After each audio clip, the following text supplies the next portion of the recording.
പരിശുദ്ധ റസൂലുള്ളാഹി സ്വല്ലല്ലാഹു അലൈഹി വസല്ലമ തങ്ങൾ സഫാ പർവതത്തിന്റെ മുകളിൽ കയറി മക്കയിലുള്ള സർവ്വ വിശ്വാസികളെയും വിളിക്കുന്നുണ്ട്. എല്ലാ കുടുംബക്കാരെ, തറവാട്ടുകാരെ, അറബികളായ എല്ലാ ആളുകളെയും സഫാ പർവതത്തിന്റെ മുകളിൽ കയറി വിളിക്കുന്നുണ്ട് പരിശുദ്ധ റസൂലുള്ളാഹി സ്വല്ലല്ലാഹു അലൈഹി വസല്ലം. എന്തിനാ വിളിച്ചത്? ആ പർവതത്തിന്റെ മുകളിൽ കയറിയിട്ടാണ് അല്ലാഹുവിന്റെ ഹബീബ് ചോദിച്ചത്, ഈ പർവതത്തിന്റെ പിന്നിലൂടെ ഒരു സുസജ്ജമായ സൈന്യം, ഒരു പട്ടാളം നിങ്ങളെ ആക്രമിക്കാൻ വരുന്നു എന്ന് പറഞ്ഞാൽ നിങ്ങളത് വിശ്വസിക്കുമോ? ഈ സ്റ്റേജിന്റെ പിന്നാലെ വലിയ ഒരു അക്രമി നിങ്ങൾ ആക്രമിക്കാൻ കാത്തിരിക്കുന്നുണ്ട് എന്ന് ഞാൻ പറഞ്ഞാൽ നിങ്ങളത് വിശ്വസിക്കുമോ? അപ്പോഴാണ് ഒരുമിച്ച് കൂടിയ സർവ്വ ആളുകളും അല്ലാഹുവിന്റെ ഹബീബിനോട് പറഞ്ഞത്, ബലാ യാ മുഹമ്മദ്, മുഹമ്മദേ, ഞങ്ങളെങ്ങനെ വിശ്വസിക്കാതിരിക്കും, ഞങ്ങളെങ്ങനെ വിശ്വസിക്കാതിരിക്കും മുഹമ്മദേ. ജീവിതത്തിൽ ഇന്നേ വരെ ഒരു നുണ പറഞ്ഞിട്ടില്ലാത്ത, കളവ് പറഞ്ഞിട്ടില്ലാത്ത, ചതിയില്ലാത്ത, വഞ്ചനയില്ലാത്ത താങ്കൾ പറയുന്നത് എങ്ങനെ ഞങ്ങൾ നിരസിക്കും മുഹമ്മദേ? നബി തങ്ങൾ ആദ്യം ചെയ്തതാണ്, അഥവാ സമുദായം എന്നെ അംഗീകരിക്കുന്നുണ്ടോ ഇല്ലയോ എന്ന് ആദ്യം പരിശോധിച്ചു. ഞാൻ പറയുന്നത് എന്റെ സമുദായം ഉൾക്കൊള്ളുന്നുണ്ടോ, എന്നെ കുറിച്ച് സമുദായത്തിന് എന്തഭിപ്രായമാണ് എന്നാണ് ആദ്യമായി റസൂലുള്ളാഹി സ്വല്ലല്ലാഹു അലൈഹി വസല്ലമ തങ്ങൾ നോക്കിയത്. ആദ്യം അങ്ങനെ പരിശോധിച്ചു. നോക്കുമ്പോ എല്ലാവർക്കും നല്ല അഭിപ്രായമാണ്, ആർക്കും എതിരഭിപ്രായമില്ല. നിങ്ങൾ ഇന്ന് വരെ കളവ് പറഞ്ഞിട്ടില്ല, നിങ്ങൾ ഇന്ന് വരെ ആരെയും പറ്റിച്ചിട്ടില്ല, ആരെയും വഞ്ചിച്ചിട്ടില്ല, ചതിച്ചിട്ടില്ല. അപ്പോഴാണ് അല്ലാഹുവിന്റെ ഹബീബ് സ്വല്ലല്ലാഹു അലൈഹി വസല്ലം പറഞ്ഞത്, ഞാൻ വിശ്വസ്തനാണല്ലോ, അതെ. ഞാൻ ഇന്ന് വരെ നുണ പറഞ്ഞിട്ടില്ലല്ലോ, ഇല്ല. എന്നാൽ വലിയൊരു യാഥാർത്ഥ്യം ഞാൻ നിങ്ങളോട് പറയാൻ പോവുകയാണ്. എന്താണ് ആ യാഥാർത്ഥ്യം? അല്ലാഹുവല്ലാതെ മറ്റൊരു ദൈവമില്ല. ഞാൻ അല്ലാഹുവിന്റെ പ്രവാചകനാണ്. സൃഷ്ടികളെ ആരാധിക്കുന്നതിന് പകരം നിങ്ങൾ സൃഷ്ടാവിനെ ആരാധിക്കണം. മരങ്ങളെ ആരാധിക്കരുത്, മരത്തെ സൃഷ്ടിച്ച അല്ലാഹുവിനെ ആരാധിക്കണം. കല്ലുകളെ സൃഷ്ടിക്കരുത്, കല്ലുകളെ സൃഷ്ടിച്ച അല്ലാഹുവിനെ ആരാധിക്കണം. ബിംബങ്ങളെക്കാളും നല്ലത് ബിംബങ്ങളെ ഉണ്ടാക്കിയ, കുത്തുപണി ചെയ്ത ആ കൊല്ലനല്ലേ ബിംബങ്ങളെക്കാളും ഉഷാറ്. ബിംബങ്ങള് അതിനെന്താ കഴിയ? മണ്ണ് കുഴച്ച് അത് ഉണ്ടാക്കുന്ന എഞ്ചിനീയേഴ്സ്, അതിന്റെ മുഹന്ദിസ്, അതുണ്ടാക്കുന്ന നിർമ്മാതാക്കൾ, അവർക്കല്ലേ കഴിവ്. ഈ ബിംബത്തിന് എന്ത് കഴിവാണ്? ഈ ബിംബത്തെക്കാളും കഴിവുള്ളവർ ബിംബത്തെ ഉണ്ടാക്കിയവരാണ്. അപ്പൊ ഇതിനെയെല്ലാം ഉണ്ടാക്കിയവനായ അല്ലാഹുവിനെ നിങ്ങൾ ആരാധിക്കണം. ഇത് കേൾക്കുമ്പോൾ പ്രവാചകർ സല്ലല്ലാഹു അലൈഹി വസല്ലമ തങ്ങളുടെ പിതൃവ്യനായ അബൂലഹബാണ് ആദ്യമായി പ്രതികരിക്കുന്നത്. ഏകദേശം എല്ലാവരും അംഗീകരിച്ചു എന്ന മട്ടിലെത്തി, അഥവാ നിഷേധിക്കാൻ കഴിയില്ല. കാരണം നിങ്ങൾ എന്നോട് പറയാണ്, നിങ്ങൾ പറഞ്ഞത് ഞങ്ങൾ വിശ്വസിക്കും, കാരണം നിങ്ങൾ ഇന്ന് വരെ ഒരു കളവ് പറഞ്ഞിട്ടില്ല. എല്ലാവരും പറഞ്ഞു ഏകസ്വരത്തിൽ. എന്നിട്ട് ഞാൻ നിങ്ങളോട് ഒരു കാര്യം പറഞ്ഞപ്പോ ഞങ്ങൾ വിശ്വസിക്കൂല എന്ന് പറയുന്നത് വിഡ്ഢിത്തരല്ലേ, അത് മോശമല്ലേ? കാരണം ഞാൻ ഇന്ന് വരെ നുണ പറഞ്ഞിട്ടില്ല എന്ന് നിങ്ങൾ എല്ലാവരും അംഗീകരിച്ചാണ്. ഞാൻ പറയാൻ പോകുന്നതൊക്കെ സത്യമായിരിക്കുമെന്ന് നിങ്ങൾ എല്ലാവരും ഉറപ്പിച്ചു പറഞ്ഞാണ്. എന്നിട്ട് ഞാനൊരു കാര്യം പറയുമ്പോൾ നിഷേധിക്കാന്ന് പറഞ്ഞ ഉളുപ്പില്ലാത്ത പണിയല്ലേ? അപ്പൊ നബി തങ്ങളത് പറഞ്ഞപ്പോ എല്ലാവരും ഉൾക്കൊണ്ടു എന്ന് തോന്നിയപ്പോ ഉടനെ തന്നെ റസൂലുള്ളാഹി സ്വല്ലല്ലാഹു അലൈഹി വസല്ലമ തങ്ങളുടെ പിതൃവ്യനായ അബൂലഹബ്, തബ്ബൻ ലക യാ മുഹമ്മദ്, മുഹമ്മദേ നീ നശിച്ചു പോവട്ടെ മുഹമ്മദേ, അലിഹാദാ ജമഅതനാ, ഇതിനു വേണ്ടിയാണോ നീ ഞങ്ങളെ ഇവിടെ ഒരുമിച്ച് കൂട്ടിയത്? ഇതിനു വേണ്ടിയാണോ ഞങ്ങളെ ഇവിടെ ഒരുമിച്ച് കൂട്ടിയത്? നീ നശിച്ചു പോവട്ടെ എന്ന് അല്ലാഹുവിന്റെ ഹബീബിന്റെ മുഖം നോക്കി അബൂലഹബ് പറയുകയുണ്ടായി. ആ അബൂലഹബിനെ കുറിച്ചാണ് അല്ലാഹു തആല പരിശുദ്ധമായ ഖുർആനിൽ ആയത്തിറക്കിയത്. തബ്ബത് യദാ അബീ ലഹബിൻ വതബ് മാ അഗ്നാ അൻഹു മാലുഹു വമാ കസബ് സ്വയസ്ലാ നാറൻ ദാത ലഹബ്. അബൂലഹബ് നശിച്ചിരിക്കുന്നുണ്ട്, അബൂലഹബിന്റെ ഭാര്യയും നശിച്ചിട്ടുണ്ട്. രണ്ടുപേരും നാളെ നരകത്തിൽ പ്രവേശിക്കുക തന്നെ ചെയ്യുമെന്ന് പറഞ്ഞത്. അബൂലഹബും നശിക്കും, അബൂലഹബിന്റെ ഭാര്യ നാളെ രണ്ടുപേരും ആളിക്കത്തുന്ന നരകാഗ്നിയിൽ പ്രവേശിക്കുക തന്നെ ചെയ്യുമെന്ന് അല്ലാഹു റബ്ബ് സുബ്ഹാനഹു വ തആല ആയത്തിറക്കിയപ്പോൾ അബൂലഹബിനും അബൂലഹബിന്റെ ഭാര്യയ്ക്കും ഇത് സഹിക്കാൻ കഴിഞ്ഞില്ല. ആക്ഷേപങ്ങളും ആരോപണങ്ങളും നിരന്തരമായി റസൂലുള്ളാഹി സ്വല്ലല്ലാഹു അലൈഹി വസല്ലമ തങ്ങൾക്കെതിരെ കഴിവിന്റെ പരമാവധി ആരോപണങ്ങൾ ഉണ്ടാക്കാൻ ശ്രമിച്ചു. അല്ലാഹുവിന്റെ ഹബീബിനെ തകർക്കാൻ ശ്രമിച്ചു. ഹബീബിന്റെ രണ്ട് പെൺമക്കളെ സ്വന്തം മക്കളോട് ത്വലാഖ് ചെല്ലാൻ പറഞ്ഞു. റസൂലുള്ളാഹി സ്വല്ലല്ലാഹു അലൈഹി വസല്ലമ തങ്ങളെ വധിക്കാൻ വേണ്ടി കല്ലുമായി അബൂലഹബിന്റെ ഭാര്യ ഉമ്മു ജമീൽ കടന്നു വരികയുണ്ടായി. ഇങ്ങനെയൊക്കെ സംഭവിച്ചു. ഈ ഒരു സൂറത്തുൽ മസദ്, ഈ സൂറത്തിനെ യുക്തിവാദികൾ പറയുന്നത് അതെന്തിനാ ഞങ്ങൾ ഇന്ന് ഓതുന്നത്? സൂറത്തുൽ മസദ് ഇന്നെന്തിനാ പാരായണം ചെയ്യുന്നത്? അത് 1400 വർഷങ്ങൾക്ക് മുമ്പ് നടന്ന കുടുംബ പ്രശ്നമാണ്. ഖുർആൻ കാലികമല്ല, ഖുർആൻ കാലികമല്ല. 1400 വർഷങ്ങൾക്ക് മുമ്പ് കഴിഞ്ഞുപോയ ഒരു കുടുംബ പ്രശ്നത്തെ 1400 വർഷങ്ങൾക്ക് ഇപ്പുറത്തുള്ള ഞങ്ങൾ എന്തിനാ പാരായണം ചെയ്യുന്നത്? അല്ലെ, ചോദിക്കുമ്പോ ചോദ്യത്തിൽ ഒരു ഭംഗിയുണ്ട്. തബ്ബത് യദാ അബീ ലഹബിൻ വതബ്, അബൂലഹബ് നശിച്ചു പോയിട്ടുണ്ട്. അതിപ്പോ നമ്മൾ എന്താ കാര്യം? തബ്ബത് യദാ അബീ ലഹബിൻ വതബ് മാ അഗ്നാ അൻഹു മാലുഹു വമാ കസബ്. അബൂലഹബിന് അവന്റെ സമ്പാദ്യങ്ങൾ ഉപകരിച്ചില്ല. പരിവാരങ്ങളോ അബൂലഹബിന്റെ ചങ്ങാതിമാരോ ആരും അബൂലഹബിന് ഉപകരിച്ചില്ല. തബ്ബത് യദാ അബീ ലഹബിൻ വതബ മാ അഗ്നാ അൻഹു മാലുഹു വമാ കസബ് സ്വയസ്ലാ നാറൻ ദാത ലഹബ്. ആളിക്കത്തുന്ന നരകാഗ്നിയിൽ അബൂലഹബ് വംറഅതുഹു ഹമ്മാലത്തുൽ ഹതബ്. അതേപോലെ അബൂലഹബിന്റെ ഭാര്യയും പ്രവേശിക്കുക തന്നെ ചെയ്യും. ഇത് ഇപ്പോഴെന്തിനാ ഇത് നമ്മൾ ഓതുന്നത്? ഇത് ഓതിയിട്ട് എന്താ കാര്യം? 1400 വർഷങ്ങൾക്ക് മുമ്പ് നടന്നുപോയ ഏതൊരു കുടുംബ പ്രശ്നത്തെ ഇന്നെന്തിനാ ഓതുന്നത് എന്നൊരു ചോദ്യം യുക്തിവാദികൾ ചോദിക്കുന്നുണ്ട്. അബൂലഹബിനെ നശിച്ച അമ്മക്ക് എന്താ? ഈ ആയത്ത് വളരെ വലിയ അത്ഭുതമാണ്. യുക്തിവാദികളായ ആളുകൾക്ക് ഉത്തരം കിട്ടാത്ത ആയത്താണിത്. അവർക്ക് ഏറ്റവും വലിയ മറുപടി ഈ ആയത്തിലുണ്ട്. പരിശുദ്ധമായ ഇസ്ലാമിനെ തള്ളിപ്പറയുന്ന ഓരോ ആളുകൾക്കും ഇതിൽ ഒരുപാട് ദൃഷ്ടാന്തങ്ങളുണ്ട്. ചെറിയ 2-3 വരികളുള്ള ചെറിയ സൂറത്താണെങ്കിലും പരിശുദ്ധമായ ഖുർആനിൽ ഈ ഒരു ആയത്തെ, ഈ ഒരു സൂറത്തെ ഇറങ്ങിയിട്ടുള്ളൂവെങ്കിൽ അത് മതി ഖുർആനിന്റെ അമാനുഷികത തെളിയിക്കാൻ. കാരണമെന്തേ? ഈ സൂറത്തിലാണ് അള്ളാഹു അത്ഭുതം കാണിച്ചത്. എന്താണ് അത്ഭുതം എന്നറിയോ?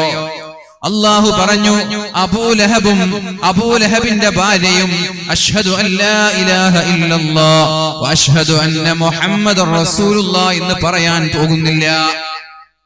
അബൂലഹബും അബൂലഹബിന്റെ ഭാര്യയും മരിക്കുന്നത് വരെ അഷ്ഹദു അല്ലാ ഇലാഹ ഇല്ലല്ലാഹ് വ അഷ്ഹദു അന്ന മുഹമ്മദർ റസൂലുള്ളാഹ് എന്ന് പറയൂല എന്നാ പറഞ്ഞു.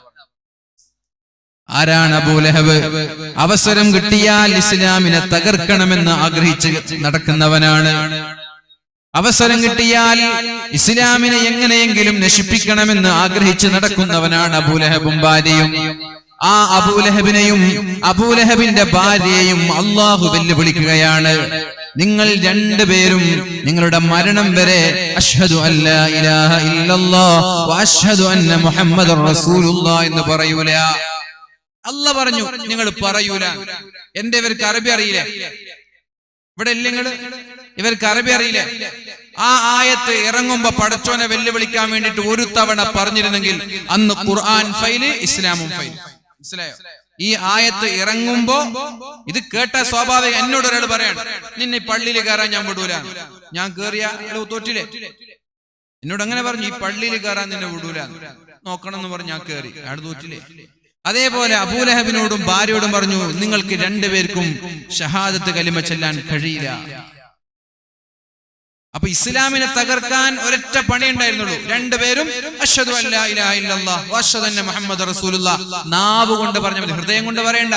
നാവ് കൊണ്ട് പറഞ്ഞാൽ ഖുർആനും പോയി, ഇസ്ലാമും പോയി. പക്ഷേ മരണം വരെ അബൂലഹബിന് പറയാൻ കഴിഞ്ഞില്ല. ഇത് അത്ഭുതമല്ലേ? നിങ്ങൾക്ക് ആലോചിക്കുമ്പോൾ അത്ഭുതമാണെന്ന് തോന്നുന്നുണ്ടോ? തോന്നിയാലൊന്ന് കൈപ്പൊക്കെ ഇത് അത്ഭുതമാണ്. അത് മതി. ഇത് വല്ലാത്ത അത്ഭുതമാണ് ഈ ആയത്ത്. ഞാൻ തന്നെ പലപ്പോഴും ഇത് ആലോചിക്കാറുണ്ട്. ഒരു തവണ എങ്ങാനും ഇത് പറഞ്ഞിരുന്നെങ്കിൽ അല്ലേ, മരിക്കുന്നതിന് മുമ്പ് ഒരു തവണ അബൂലഹബിന്റെ ഭാര്യയോ ഇത് പറഞ്ഞിരുന്നുവെങ്കിൽ പരിശുദ്ധമായ ഇസ്ലാം അതോടുകൂടി തകരുമായിരുന്നു. മുഅ്മിനീങ്ങളെ, സ്വഫാ പർവ്വതത്തിന്റെ മുകളിൽ കയറി അല്ലാഹുവിനെ കൊണ്ട് വിശ്വസിക്കണം എന്ന് പറഞ്ഞപ്പോൾ അബൂലഹബ് സബ്ബല്ലക യാ മുഹമ്മദ്, മുഹമ്മദേ നീ നശിക്കട്ടെ എന്ന് പറഞ്ഞ് ഇറങ്ങി വന്നതാണ്. ആ അബൂലഹബിനോടാണ് അല്ലാഹു തആല ഈ ആയത്ത് ഇറക്കി പറഞ്ഞത്, അബൂലഹബേ മുഹമ്മദ് അല്ല നശിക്കുന്നത് നീയാണ്. നീയും നിന്റെ ഭാര്യയും നാളെ നരകത്തിൽ പ്രവേശിക്കുക തന്നെ ചെയ്യുമെന്ന് പറഞ്ഞപ്പോ അബൂലഹബിന് ഈ ഒരു ആയത്ത് കൊണ്ട് ഇസ്ലാമിനെ തകർക്കാൻ കഴിയുമായിരുന്നു. അല്ലാഹുവിന്റെ വെല്ലുവിളിയാണ്. പക്ഷേ അബൂലഹബിന് മരണം വരെ അശ്ഹദു അല്ലാ ഇലാഹ ഇല്ലല്ലാഹ് എന്ന് പറയാൻ കഴിഞ്ഞില്ല. അബൂലഹബിന്റെ ഭാര്യയ്ക്കും കഴിഞ്ഞില്ല. ഈ ആയത്ത് തന്നെയാണ് യുക്തിവാദികൾക്കും അതുപോലെ നിരീശ്വരവാദികൾക്കും പരിശുദ്ധമായ ഇസ്ലാമിനെ വെല്ലുവിളിക്കുന്ന, പരിശുദ്ധമായ ഖുർആനിനെ വെല്ലുവിളിക്കുന്ന എല്ലാ മതം വിട്ട പെണ്ണിനുമുള്ള ഏറ്റവും വലിയ മറുപടി ഈ പരിശുദ്ധമായ ആയത്ത് തന്നെയാണ്. മതം വിട്ട പെണ്ണായാലും അധ്യാപകരായാലും മാഷായാലും ടീച്ചർമാരായാലും അവർക്കൊക്കെയുള്ള മറുപടി ഈ പരിശുദ്ധമായ സൂറത്തുൽ മസദിലുണ്ട്. ഒരു തവണ അർത്ഥം മനസ്സിലാക്കി വായിച്ചാൽ അതിന്റെ അത്ഭുതങ്ങൾ അകത്തേക്ക് കയറും. ഇത് വല്ലാത്തൊരു അത്ഭുതമാണ് എന്ന് നമ്മൾക്ക് ഫീൽ ചെയ്യും. അതുകൊണ്ട് ഈ മഹത്തായ പ്രകാശത്തെ, ഈ മഹത്തായ വെളിച്ചത്തെ ഊതിക്കെടുത്താൻ ശ്രമിക്കണ്ട. ഇത് ഊതിയാൽ കെടുന്ന മതമല്ല. ഇത് കൊടുങ്കാറ്റുകൾ കൊണ്ട് കെട്ടുപോകുന്ന മതമല്ല. ഈ പരിശുദ്ധമായ ഇസ്ലാം ആരാണോ അല്ലാഹുവല്ലേ ഈ പരിശുദ്ധമായ ഇസ്ലാം നമ്മൾക്ക് പറഞ്ഞു തന്നത്. റളീതു ബില്ലാഹി റബ്ബൻ വബിൽ ഇസ്ലാമി ദീനൻ വബിമുഹമ്മദിൻ നബിയ്യാ. അല്ലാഹു തആലയാണ് ഈ പരിശുദ്ധമായ ഇസ്ലാം നമ്മൾക്ക് തന്നത്. ആ ഇസ്ലാമിനെ സംരക്ഷിക്കാനും അല്ലാഹുവിനറിയാം.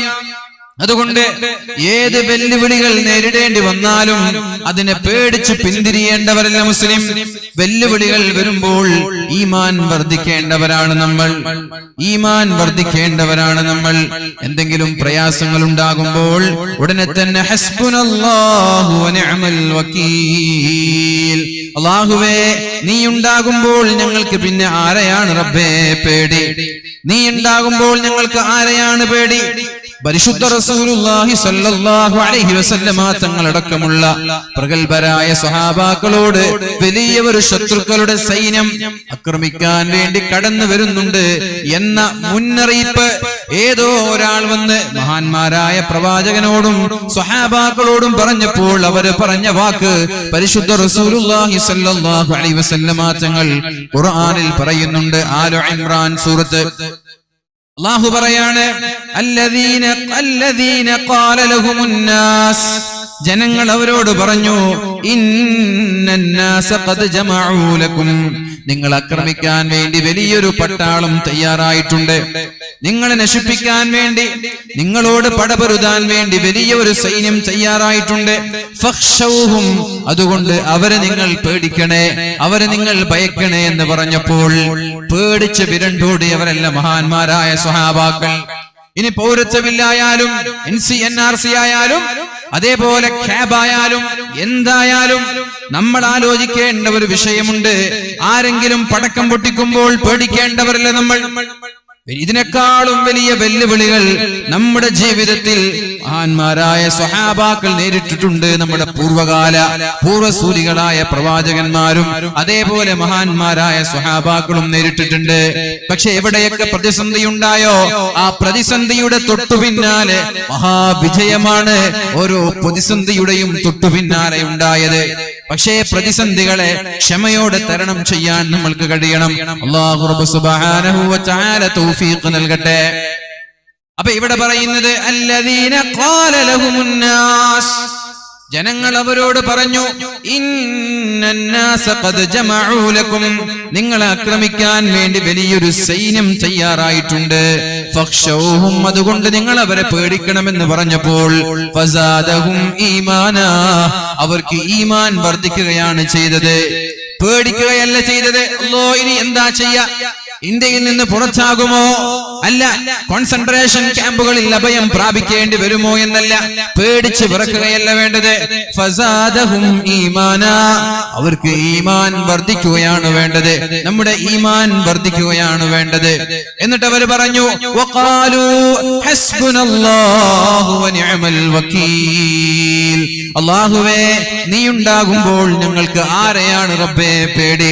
ഹസ്ബുനല്ലാഹ്, ഞങ്ങൾക്ക് നീ ഉണ്ടല്ലോ റബ്ബേ, വനിഅമൽ വകീൽ, നീ ഉണ്ടാകുമ്പോൾ ഞങ്ങൾക്ക് വേറെ ഒരാളെയും പേടിയില്ല.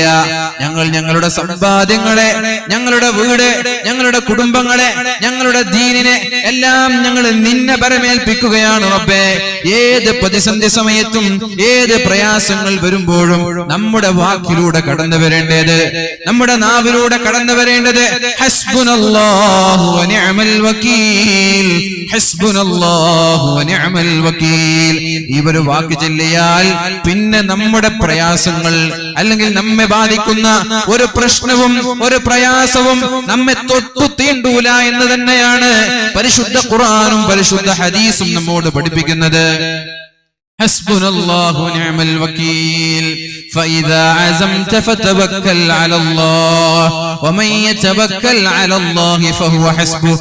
ആരെങ്കിലും ഒരാൾ അല്ലാഹുവിനെ പരമേൽപ്പിച്ചാൽ അയാളുടെ കൂടെ അല്ലാഹു ഉണ്ടാകുമെന്ന് പരിശുദ്ധ ഖുർആൻ നമ്മോട് പഠിപ്പിക്കുന്നുണ്ട്. സഹോദരിമാരായാലും സഹോദരന്മാരായാലും ചെറുപ്പക്കാരായാലും ചെറുപ്പക്കാരികളായാലും വമൻ യതവക്കൽ അലല്ലാഹ്, നിങ്ങൾ അല്ലാഹുവിനെ പരമേൽപ്പിക്കാൻ തയ്യാറായാൽ, ഏത് വിഷയവും അല്ലാഹുവിനെ ഏൽപ്പിക്കാൻ തയ്യാറായാൽ, വലിയ ഒരു പ്രതിസന്ധിയുടെ വാർത്ത കേട്ടു, ഹസ്ബുനല്ലാഹു വനിഅമൽ വകീൽ, വലിയ ഒരു പരീക്ഷണത്തിന്റെ കഥ കേട്ടു, ഹസ്ബുനല്ലാഹു വനിഅമൽ വകീൽ, ഇങ്ങനെ അല്ലാഹുവിനെ പരമേൽപ്പിക്കാൻ തയ്യാറായാൽ ഫഹുവ ഹസ്ബുഹ്, നിങ്ങളുടെ ഉത്തരവാദിത്തങ്ങൾ അല്ലാഹു ഏറ്റെടുക്കുമെന്ന് പരിശുദ്ധ ഖുർആനാണ് നമ്മൾക്ക് വാക്ക് നൽകിയത്. പരിശുദ്ധ ഖുർആനാണ് നമ്മൾക്ക് സന്തോഷ വാർത്ത നൽകിയത്.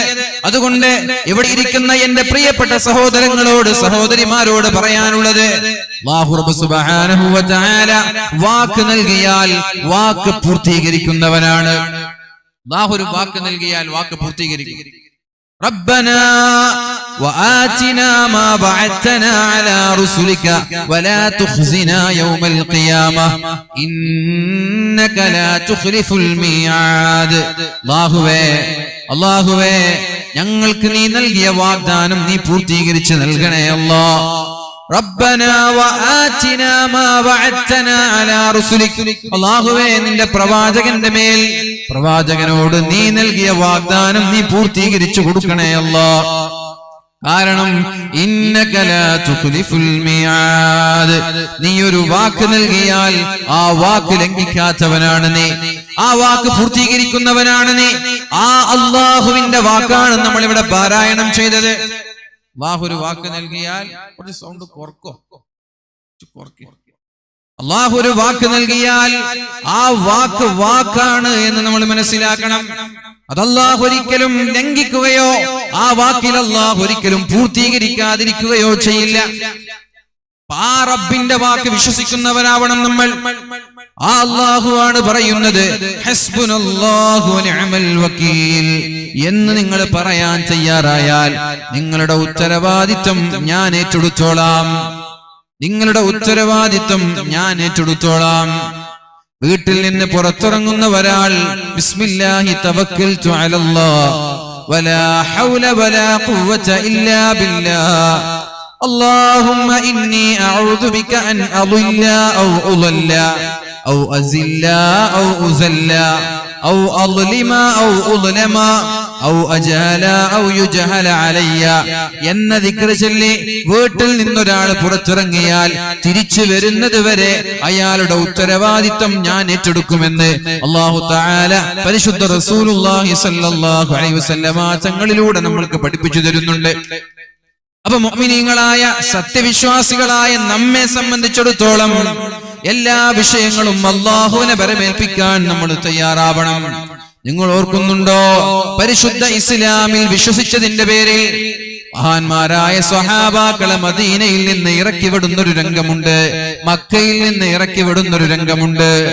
ലാ ഇലാഹ ഇല്ലല്ലാഹ് മുഹമ്മദുർ റസൂലുള്ളാഹ് എന്നുച്ചരിച്ചതിന്റെ പേരിൽ, ഇത് പറഞ്ഞതിന്റെ പേരിൽ പരിശുദ്ധമായ മക്കയിൽ നിന്ന്, ജനിച്ച നാട്ടിൽ നിന്ന് അള്ളാഹുവിന്റെ ഹബീബിനെയും മഹാന്മാരായ സ്വഹാബാക്കളെയും ഇറക്കി വിടുന്നുണ്ട്. മുഅ്മിനീങ്ങളെ, ആദ്യമായി മക്ക വിട്ടുപോയത് മഹാനായ ജഅഫർ റളിയല്ലാഹു അൻഹുവാണ്. മഹാനായ ജഅഫർ റളിയല്ലാഹു അൻഹുവാണ് ആദ്യമായി മക്ക വിട്ടുപോയത്. ജഅഫർ തങ്ങളുടെ കൂടെ ഒരുപാട് മുസ്ലിമീങ്ങളായ സ്ത്രീകളുണ്ട്, പുരുഷന്മാരുണ്ട്. അവരെല്ലാവരും നേരെ പോയത് ഹബ്ശീനിയിലേക്കാണ്. അവിടെയുണ്ട് ഒരു നജ്ജാശി രാജാവ്.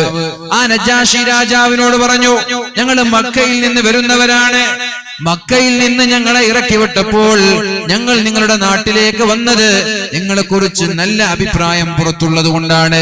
അതുകൊണ്ട് നിങ്ങൾ ഞങ്ങളെ സ്വീകരിക്കണം, ഞങ്ങളെ തള്ളിപ്പറയരുത്, ഞങ്ങളെ ഇറക്കി വിടരുത്. വളരെ സന്തോഷത്തോടെ നജ്ജാശി രാജാവ് ഈ ആളുകളെ എല്ലാം സ്വീകരിച്ചിരുത്തുമ്പോഴാണ് മക്കയിൽ നിന്ന് 3 ആളുകൾ നജ്ജാശി രാജാവിന്റെ സമീപത്തേക്ക് പോയത്. എന്നിട്ട് നജ്ജാശി രാജാവിനോട് പറഞ്ഞതെന്താ? നജ്ജാശി രാജാവിനോട് പറഞ്ഞത്, ഈ മുസ്ലിമീങ്ങൾ മക്കയിലെ പ്രശ്നക്കാരാണ്, ഈ മുസ്ലിമീങ്ങൾ മക്കയിലെ പ്രശ്നക്കാരാണ്. അവിടെ നിന്ന് കുടുംബം കലക്കിയവരാണവർ, അവിടെ പ്രശ്നങ്ങൾ ഉണ്ടാക്കിയവർ, ഭിന്നിപ്പുണ്ടാക്കിയവർ.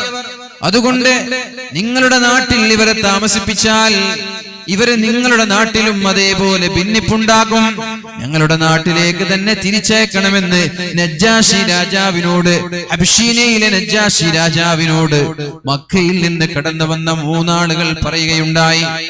അപ്പോഴാണ് നജ്ജാശി രാജാവ് മഹാനായ ജഅഫർ ഇബ്നു അബീ ത്വാലിബ് അടക്കമുള്ള പ്രഗൽഭരായ സ്വഹാബാക്കളെ വിളിച്ചു പറഞ്ഞത്, നിങ്ങളെ കുറിച്ച് ഇങ്ങനൊരു അഭിപ്രായമാണ് നിങ്ങളുടെ നാട്ടുകാർക്കുള്ളത്, ഇനി നിങ്ങൾക്ക് എന്താ പറയാനുള്ളത്?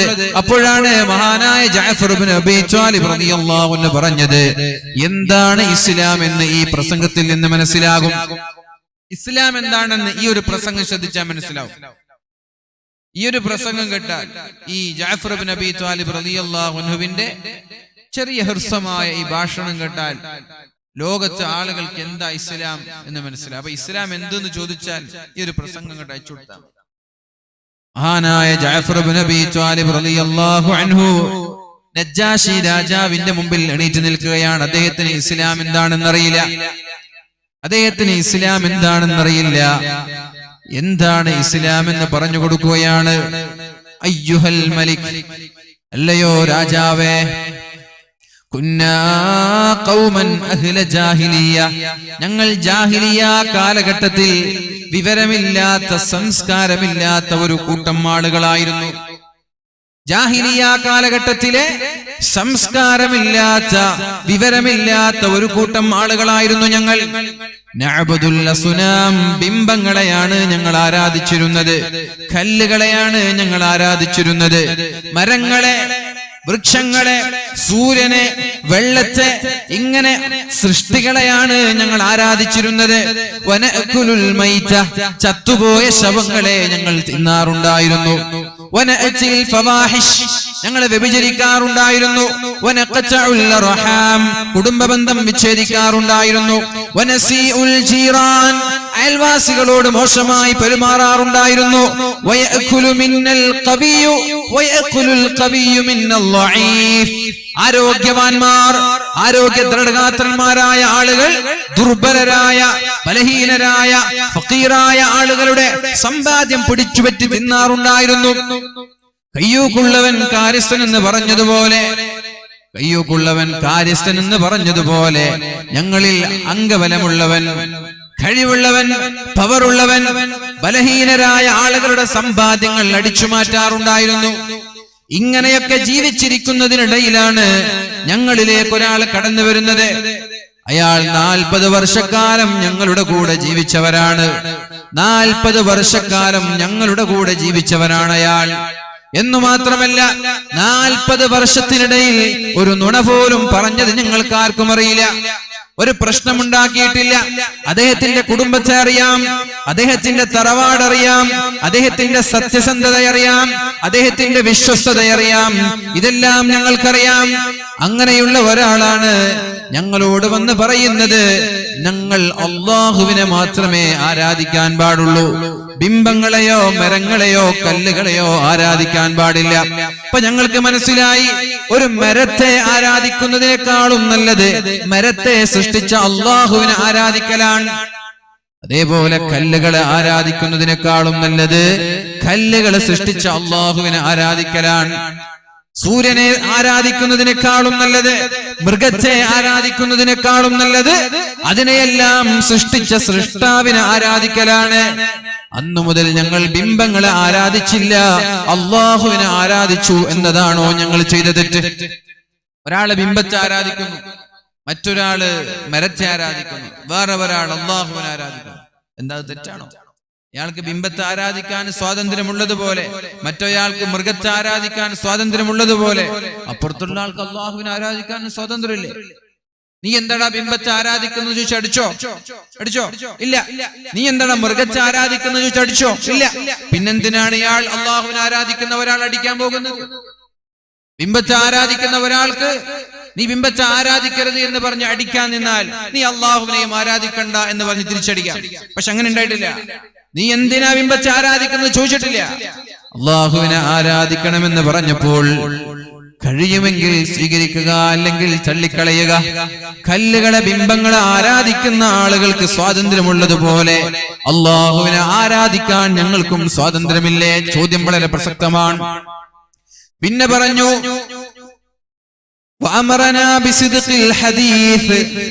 ഞങ്ങളോട് കള്ളം പറയരുത് എന്ന് പറഞ്ഞു. കള്ളം പറയരുത്, സത്യമേ പറയാൻ പാടുള്ളൂ. അപ്പൊ കള്ളം പറയരുത്, സത്യമേ പറയാൻ പാടുള്ളൂ, അത് തെറ്റാണ്. ഇസ്ലാം വരുന്നതിന് മുമ്പ് അവരുടെ അവസ്ഥ, മുസ്ലിം ആകുന്നതിന് മുമ്പ് അവരുടെ അവസ്ഥ എന്താണ്? ഇസ്ലാം സ്വീകരിച്ചതിന് ശേഷം അവരുടെ അവസ്ഥ എന്താണ്? ഇസ്ലാം വരുന്നതിന് മുമ്പ് ഞങ്ങൾ കള്ളം പറയുമായിരുന്നു, മുസ്ലിമായപ്പോൾ ഞങ്ങൾ കളവ് നിർത്തി, അത് തെറ്റാണോ? മുസ്ലിമായപ്പോൾ ഞങ്ങൾ കളവ് നിർത്തുകയുണ്ടായി, അത് ഞങ്ങൾ ചെയ്ത തെറ്റാണോ? പിന്നെ പറഞ്ഞു,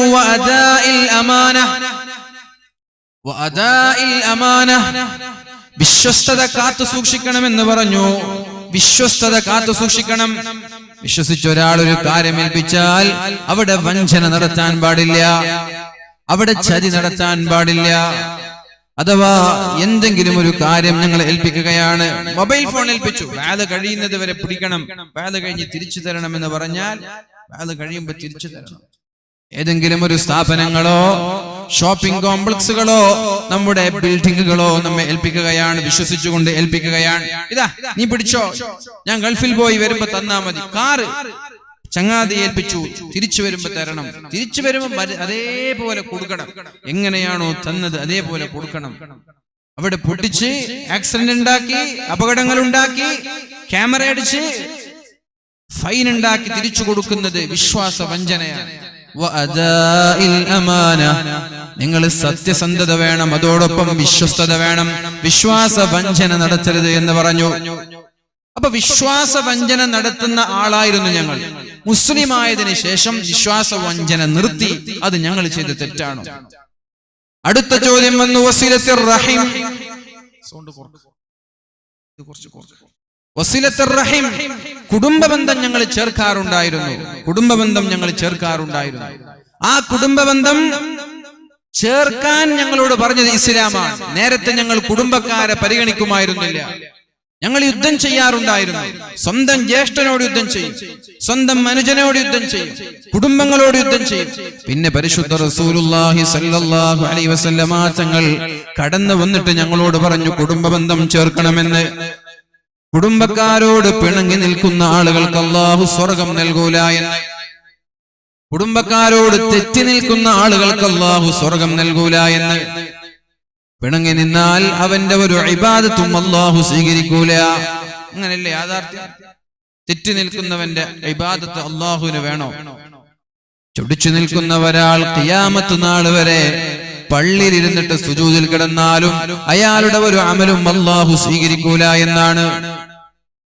കുടുംബക്കാരോട് പിണങ്ങി നിൽക്കുന്നവർ, അയൽവാസികളോട് പിണങ്ങി നിൽക്കുന്നവർ, നാട്ടുകാരോട് പിണങ്ങി നിൽക്കുന്നവർ, ചങ്ങാതിമാരോട് പിണങ്ങി നിൽക്കുന്നവർ, ആരോടായാലും പിണങ്ങി നിൽക്കുന്ന ആളുകൾ അവരുടെ ഒരു അമലും അല്ലാഹു സ്വീകരിക്കൂല. അവരെത്ര വലിയ ആബിദീങ്ങളാണെങ്കിലും ശരി, എത്ര വലിയ നിസ്കാരക്കാരാണെങ്കിലും ശരി, അവരുടെ ഒരു അമലും അല്ലാഹു സ്വീകരിക്കാൻ പോകുന്നില്ല എന്ന് പരിശുദ്ധ റസൂലുള്ളാഹി സ്വല്ലല്ലാഹു അലൈഹി വസല്ലം. അവർ ഇരിക്കുന്ന സദസ്സിലേക്ക് അല്ലാഹുവിന്റെ മലക്കുകൾ ഇറങ്ങുകയില്ല. അവരിരിക്കുന്ന സദസ്സിൽ അല്ലാഹുവിന്റെ മലക്കുകൾ ഇറങ്ങൂല. അവരിരിക്കുന്ന സദസ്സിൽ വെച്ച് ദുആ ചെയ്താൽ അല്ലാഹു തആല ദുആഇനെ സ്വീകരിക്കൂല എന്ന് മഹാന്മാരായ പണ്ഡിതന്മാർ നമ്മോട് പഠിപ്പിക്കുന്നുണ്ട്. മഹാനായ അബൂ ഹുറൈറ റളിയല്ലാഹു അൻഹു അടക്കമുള്ള പ്രഗൽഭരായ സ്വഹാബാക്കൾ പറയുന്നുണ്ട്, പിണങ്ങി നിൽക്കുന്ന ഒരാൾ ഒരു സദസ്സിലുണ്ടെങ്കിൽ ആ സദസ്സിന്റെ പ്രാർത്ഥനയെ അല്ലാഹു സ്വീകരിക്കുകയേ ഇല്ല. ഈ സദസ്സിലേക്ക് എത്ര പേരുണ്ടാവും? പെണ്ണുങ്ങളായി ആണുങ്ങളായി എത്ര ആളുകൾ തെറ്റി നിൽക്കുന്നവരുണ്ടാവും. കുടുംബക്കാരോട് മിണ്ടാത്തവർ, കുടുംബക്കാരോട് സംസാരിക്കാത്തവർ, വർഷങ്ങളായി എന്റെ മയ്യിത്ത് പോലും കാണാൻ വരരുത് എന്ന് പറയുന്നവർ ഇഷ്ടം പോലെ ഉണ്ടാവില്ല. ഇങ്ങനെയൊക്കെ പിണങ്ങിയും തെറ്റിയും നിന്നിട്ടാണ് നമ്മൾ വരെ നിസ്കാരക്കാരായി നിസ്കാരത്തഴമ്പുമായി അള്ളാഹുവിനെ കാണാൻ പോകുന്നത്. പക്ഷേ അവന്റെ ഒരു അമലും അള്ളാഹു സ്വീകരിച്ചിട്ടില്ല. അവന്റെ ഒരു നിസ്കാരവും അല്ലാഹുവിന് വേണ്ട, അവന്റെ ഒരു സ്വതഖയും അല്ലാഹുവിന് വേണ്ട. നാളെ പാരത്രിക ലോകത്തേക്ക് അല്ലാഹുവിനെ കണ്ടുമുട്ടാൻ പോകുമ്പോൾ അല്ലാഹു തആല അവന്റെ ഒരു അമലും സ്വീകരിച്ചിട്ടുണ്ടാവൂല. എല്ലാ ആഴ്ചയും 2 തവണ അല്ലാഹുവിന്റെ മലക്കുകൾ ഭൂമി ലോകത്ത് നിന്ന് ആകാശത്തേക്ക് നന്മകൾ കൊണ്ടുപോകുന്നുണ്ട്. എല്ലാ ആളുകളുടെയും നന്മകളെ കൊണ്ടുപോകുന്നുണ്ട്. പക്ഷെ അവിടെ എത്തുമ്പോൾ അല്ലാഹു തആല ഓരോ ആളുകളുടെ അമലുകളുടെ കണക്കും എല്ലാ വ്യാഴാഴ്ചയും എല്ലാ തിങ്കളാഴ്ചയും അല്ലാഹു നോക്കും. നോക്കിയിട്ട് പടച്ചോനെ, ഈ 2 ആളുകൾ പിണങ്ങി നിൽക്കുന്നവരാണ്, 2 ആളുകൾ തെറ്റി നിൽക്കുന്നവരാണ്, അതുകൊണ്ട് എന്ത് ചെയ്യണം? മാറ്റിവെക്കുന്നവർ, അത് വേണ്ട, മാറ്റി തെറ്റി നിൽക്കുന്നവരുടെ ഒരു അമലും എനിക്ക് വേണ്ട എന്നാണ് അല്ലാഹു പറയുന്നത്. പിണങ്ങി നിൽക്കുന്നവരുടെ ഒരാളുടെ അമലും എനിക്ക് വേണ്ട എന്നാണ് അല്ലാഹു പറയുന്നത്. പിണങ്ങി നിൽക്കുന്ന സ്വഭാവക്കാരായിരുന്നു ഞങ്ങൾ, കുടുംബക്കാരുമായി തെറ്റി നിൽക്കുന്ന ആളുകളായിരുന്നു ഞങ്ങൾ. ഞങ്ങളോട് പറഞ്ഞു, കുടുംബക്കാരുമായി ചൊടിച്ചു നിൽക്കരുത്, കുടുംബബന്ധം വിച്ഛേദിക്കരുത്, കുടുംബക്കാരുമായി പിണങ്ങരുത്. അതോടുകൂടി ഞങ്ങൾ കുടുംബക്കാരോട് വളരെ സ്നേഹത്തോടെ പെരുമാറാൻ തുടങ്ങി, വളരെ സ്നേഹത്തോടെ പെരുമാറാൻ തുടങ്ങി. ഇതാണോ ഞങ്ങൾ ചെയ്ത തെറ്റ്? കുടുംബക്കാരോട് തെറ്റി നിൽക്കുന്ന ഞങ്ങൾ കുടുംബക്കാരുമായിട്ടുള്ള പിണക്കം മാറി സലാം പറഞ്ഞു സംസാരിച്ചു, അത് ഞങ്ങൾ ചെയ്ത തെറ്റാണോ? പിന്നെ പറഞ്ഞു, രാജാവേ വഹസ്നിൽ ജിവാർ, ഞങ്ങളോട് പറഞ്ഞു അയൽവാസികളോട് മാന്യമായി പെരുമാറണം, അയൽവാസികളോട് മോശമായി പെരുമാറരുതേ, അയൽവാസികളോട് മാന്യമായി പെരുമാറണമെന്ന് ഞങ്ങളോട് പറഞ്ഞു. അന്നു മുതൽ അയൽവാസികളോട് ഞങ്ങൾ മാന്യമായി പെരുമാറാൻ തുടങ്ങി. അവരോട് ഞങ്ങൾ പിണങ്ങൂല, അവരെ നമ്മൾ എതിർക്കൂല, അവരോട് മോശമായി പെരുമാറൂല, ഒച്ചപ്പാടുണ്ടാക്കൂല, ബഹളമുണ്ടാക്കൂല, അവർക്കെതിരെ ഫിത്നയുണ്ടാക്കൂല, എല്ലാം നിർത്തി. അന്നു മുതൽ അയൽവാസികളോട് ഞങ്ങൾ മാന്യമായി പെരുമാറാൻ തുടങ്ങി.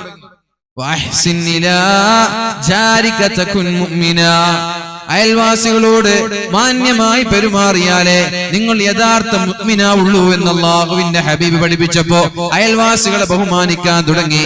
ഇതാണോ ഞങ്ങൾ ചെയ്ത തെറ്റ്?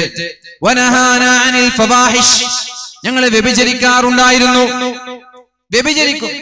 പെണ്ണിനോട് താല്പര്യം തോന്നിയാൽ അവളെയും കൂട്ടി കിടപ്പറ പങ്കിടാൻ ഞങ്ങൾക്കൊരു മടിയുമില്ല. അത് ആരുടെ മകളായാലും ആരുടെ ഭാര്യയായാലും ആരുടെ സഹോദരിയായാലും ആരോടെങ്കിലും വികാരം തോന്നിയാൽ ആരോടെങ്കിലും ഇഷ്ടം തോന്നിയാൽ അവരുമായി കിടപ്പറ പങ്കിടാൻ ഞങ്ങൾക്കൊരു മടിയും ഉണ്ടായിട്ടില്ല. നബി തങ്ങളുടെ അടുത്തേക്ക് ഒരാൾ വന്നത്, നബിയെ, ഞാൻ മുസ്ലിം ആവാം, പക്ഷേ എനിക്ക് വ്യഭിചരിക്കാൻ അവസരം തരണം. മുസ്ലിം ആവാം, മുസ്ലിം ആയതിനു ശേഷം വ്യഭിചാരം ഹറാമാണെന്ന് എന്നോട് പറയരുത്, അതെനിക്ക് മാറ്റി നിർത്താൻ പറ്റൂല, വ്യഭിചാരം എന്റെ വീക്ക്നെസ് ആണ്. ആയിക്കോട്ടെ, അയാൾ മുസ്ലിമായി. പിന്നെയാണ് അല്ലാഹുവിന്റെ ഹബീബ് അയാളോട് ചോദിച്ചത്, നിന്റെ ഉമ്മയെ മറ്റൊരാള് വ്യഭിചരിക്കുന്നത്, നിന്റെ സഹോദരിയെ മറ്റൊരാള് വ്യഭിചരിക്കുന്നത്, നിന്റെ ഭാര്യയെ മറ്റൊരാള് വ്യഭിചരിക്കുന്നത്, നിന്റെ മക്കളെ മറ്റൊരാള് വ്യഭിചരിക്കുന്നത് നിനക്ക് ഇഷ്ടമാണോ? അല്ല. എന്നാൽ നീ വ്യഭിചരിക്കുന്നത് ഒന്നുകിൽ മറ്റൊരാളുടെ ഉമ്മ, അല്ലെങ്കിൽ സഹോദരി, അല്ലെങ്കിൽ മക്കൾ, അല്ലെങ്കിൽ ഭാര്യ. അവർക്കും അത് ഇഷ്ടമല്ലല്ലോ, ഒഴിവാക്കുക. ഇത് കേട്ടപ്പോ പടച്ചോനെ ഇങ്ങനെയൊക്കെ ഉണ്ടോ എന്നാ എനിക്കത് ഇനി വേണ്ട, ഞാൻ നിർത്തി. എനിക്ക് ഏറ്റവും വെറുപ്പുള്ള കാര്യമായി വ്യഭിചാരം മാറി എന്ന് പറഞ്ഞയാൾ തിരിച്ചുപോയി. എനിക്ക് വ്യഭിചാരത്തിന് മാത്രം എക്സ്ക്യൂസ് തരണം, അതിന് മാത്രം നിങ്ങൾ സ്ട്രിക്റ്റ് ആക്കരുത്. ബാക്കിയൊക്കെ ഓക്കെ, നിസ്കരിക്കാം, ഖുർആൻ ഓതാം, സകാത്ത് കൊടുക്കാം, നോമ്പ് നോക്കാം, പലിശ തിന്നൂല, പക്ഷെ ഈ വിഷയം നിങ്ങൾ അങ്ങനെ സ്ട്രിക്റ്റ് ആക്കാൻ പാടില്ല. ആയിക്കോട്ടെ. പക്ഷെ ഇത് പറഞ്ഞപ്പോഴേക്കും അയാളിൽ അത്ഭുതകരമായ മാറ്റങ്ങൾ ഉണ്ടായി. ഇതാണോ രാജാവേ, വ്യഭിചാരം ഞങ്ങൾ നിർത്തി, ഞങ്ങളുടെ ഭാര്യ ഹലാലായ ഭാര്യയല്ലാതെ വേറെ ഒരു ഹറാമായ ഇടപാടും ഞങ്ങൾക്കുണ്ടായില്ല, ഞങ്ങൾ നിർത്തിവെച്ചു. ഇതാണോ ഞങ്ങൾ ചെയ്ത തെറ്റ്? യതീമക്കളുടെ സമ്പാദ്യം ഞങ്ങൾ തിന്നാറുണ്ടായിരുന്നു. അനാഥരായ ആളുകൾ പിതാവ് മരിച്ചുപോയാൽ അവരെ പരിഗണിക്കാതെ അവരുടെ സമ്പാദ്യം ഞങ്ങൾ കട്ടെടുക്കാറുണ്ടായിരുന്നു. ഞങ്ങളത് നിർത്തി. ഇതെല്ലാം ഞങ്ങൾ നിർത്തി. ഇതാണ് ഞങ്ങളിലുണ്ടായ മാറ്റം. നിങ്ങൾ പറയണം രാജാവേ, ഇത് ഞങ്ങൾ ചെയ്ത തെറ്റാണോ? ഇതിന്റെ പേരിലാണ് മക്കയിൽ നിന്ന് ബഷീനയിലേക്ക് ഞങ്ങളെ ആട്ടിയോടിച്ചത്. എന്നിട്ട് ഞങ്ങളെ വധിക്കാനുള്ള താല്പര്യത്തോടെ, പീഡിപ്പിക്കാനുള്ള താല്പര്യത്തോടെ തിരിച്ചു ചോദിക്കുകയാണ്. അപ്പോഴാണ് നജാഷി രാജാവ് പറഞ്ഞത്, ഞാനുള്ള കാലത്തോളം നിങ്ങൾക്കിടെ സ്വതന്ത്രമായി ജീവിക്കാം, ഞാനുള്ള കാലത്തോളം നിങ്ങൾക്കൊരു പേടിയും പേടിക്കണ്ട, ഞങ്ങളുടെ ഭാഗത്ത് തെറ്റില്ല. എന്നാൽ ഇത് തന്നെയാണ് മുസ്ലിം, ഇത് തന്നെയാണ് ഇസ്ലാം. ഈ ഇസ്ലാമിനെയാണ് ലോകത്തിന് നമ്മൾ കാഴ്ചവെക്കേണ്ടത്. ഈ ഇസ്ലാമിനെയാണ് ലോകത്തിന് നമ്മൾ കാണിച്ചു കൊടുക്കേണ്ടത്. ഇസ്ലാമിന്റെ ലോകത്തിന്റെ ദാഹം ഇങ്ങനെ ഒരു മുസ്ലിമിനെ കാണാനാണ്. അപ്പൊ അങ്ങനെ ഒരു മുസ്ലിമായി നമ്മൾ മാറിയാൽ ഒരാളും നമ്മൾക്കെതിരെ തിരിയൂല. മുഅ്മിനീങ്ങളെ, അല്ലാഹു റബ്ബ് സുബ്ഹാനഹു വ തആല ഇസ്സത്തും പ്രതാപവും തിരിച്ചു നൽകട്ടെ. അപ്പൊ ഞാൻ പറഞ്ഞു വരുന്നത്, ഇസ്ലാം എന്ന് പറഞ്ഞാൽ ഇതിനാണ്. ആർക്കെങ്കിലും ഇസ്ലാമിനെ കുറിച്ച് തെറ്റായ ധാരണകൾ ഉണ്ടെങ്കിൽ, ഇസ്ലാമോ ഫോബിയ മൂലം ലോകത്തെ അല്ലാഹുവിന്റെ റസൂൽ സല്ലല്ലാഹു അലൈഹി വസല്ലം ഹിറാ ഗുഹയിൽ ഇരിക്കാൻ തുടങ്ങിയ അന്ന് തുടങ്ങിയതാണ് ഇസ്ലാമോഫോബിയ. എന്തുകൊണ്ട്? വ്യഭിചാരികളായ ആളുകൾക്ക് സ്വതന്ത്രമായി വ്യഭിചരിക്കാൻ കഴിയില്ല, കള്ളപ്പലിശക്കാർക്ക് പലിശയുടെ ഇടപാട് നടത്താൻ കഴിയില്ല, കള്ളുകുടിയന്മാരായ ആളുകൾക്ക് കള്ളു കുടിക്കാൻ കഴിയില്ല.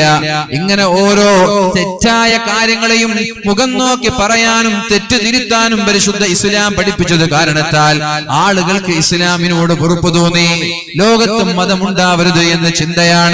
ഇങ്ങനെ ഓരോന്നായി മതമില്ലാതെ എന്ത് വേണോ, എന്ത് ആഗ്രഹിക്കുന്നുവോ അത് ചെയ്ത് ജീവിക്കണമെന്നുള്ള താല്പര്യം.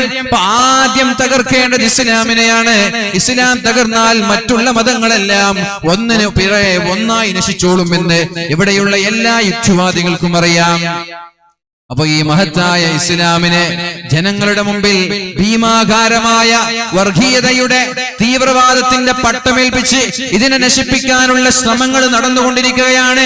പക്ഷെ അവരോടാണ് പറയുന്നത്, കർബല എന്ന് പറയുന്നത് ഹുസൈൻ റളിയല്ലാഹു അൻഹുവിന്റെ മരണമാണെങ്കിലും, മഹാനായ ഹുസൈൻ റളിയല്ലാഹു അൻഹുവിന്റെ ഷഹാദത്താണെങ്കിലും അത് പതനം യസീദിന്റെ പതനമാണ്. ഖത്ലേ ഹുസൈൻ അസ്ലിമേ മർഹേ യസീദ് ഹേ, ഇസ്ലാം സിന്ദ ഹോതാ ഹേ ഹർ കർബലാ കെ ബാദ്. ലോകത്ത് എത്ര കർബല നടന്നാലും ഇസ്ലാം വളരുകയല്ലാതെ തളർന്നു പോവില്ല. അങ്ങനെയാണ് പറഞ്ഞത്. മഹാനായ ഹുസൈൻ റളിയല്ലാഹു അൻഹു അടക്കമുള്ള അല്ലാഹുവിന്റെ ഹബീബിന്റെ എല്ലാ കുടുംബങ്ങളെയും വന്നവർ വധിച്ചു കളഞ്ഞു. അല്ലാഹുവിന്റെ ഹബീബിന്റെ എല്ലാ കുടുംബങ്ങളെയും വധിച്ചു കളഞ്ഞു. രോഗിയായ മഹാനായ അലിയും സൈനുൽ ആബിദീൻ തങ്ങളൊഴികെ, ഒരാളൊഴികെ യുദ്ധത്തിൽ പങ്കെടുക്കാത്ത അല്ലാഹുവിന്റെ മക്കളിൽ ഒരാളൊഴികെ, പൗത്രന്മാരിൽ ഒരാളൊഴികെ, നബി തങ്ങളുടെ കുടുംബം അഹ്ലു ബൈത്ത്, ഫാത്തിമ ബീവിയുടെ മക്കൾ ഹസൻ ഹുസൈൻ റളിയല്ലാഹു അൻഹുവിന്റെ എല്ലാ മക്കളെയും കർബലയിൽ വെച്ച് കഴുത്തുറുത്തു കൊല്ലുകയുണ്ടായി. ആകെ ബാക്കിയാധാര യുദ്ധത്തിന് പോവാതെ രോഗിയായി കിടക്കുന്ന മഹാനായ സൈനുൽ ആബിദീൻ തങ്ങളാണ് ബാക്കിയായത്. മറ്റുള്ള എല്ലാ ആളുകളും കർബലയിൽ വെച്ച് മരിച്ചുപോയി. അന്ന് വലിയ ഒരു കിംവദന്തി പരന്നു, ഇനി ഇസ്ലാമില്ല എന്ന്, ഇനി ഇസ്ലാം ഉണ്ടാവൂല, ഇസ്ലാം ഇതോടുകൂടി തകർന്നുപോയി എന്ന്. കാരണം അള്ളാഹുവിന്റെ ഹബീബിന്റെ കുടുംബം തീർന്നുപോയല്ലോ. ഒരാളല്ലേ ബാക്കിയുള്ളൂ, ബാക്കിയുള്ളവരെല്ലാം മരിച്ചുപോയി, ഷഹീദായി, രക്തസാക്ഷിയായി. ഇനി ഇസ്ലാം ഉണ്ടാവൂല എന്ന് പറഞ്ഞ സ്ഥലത്ത് നിന്നാണ് അത്ഭുതകരമായി ഇസ്ലാം വളർന്നു പന്തലിച്ചത്. അത്ഭുതകരമായി ഇസ്ലാം വളർന്നു പന്തലിച്ചത്.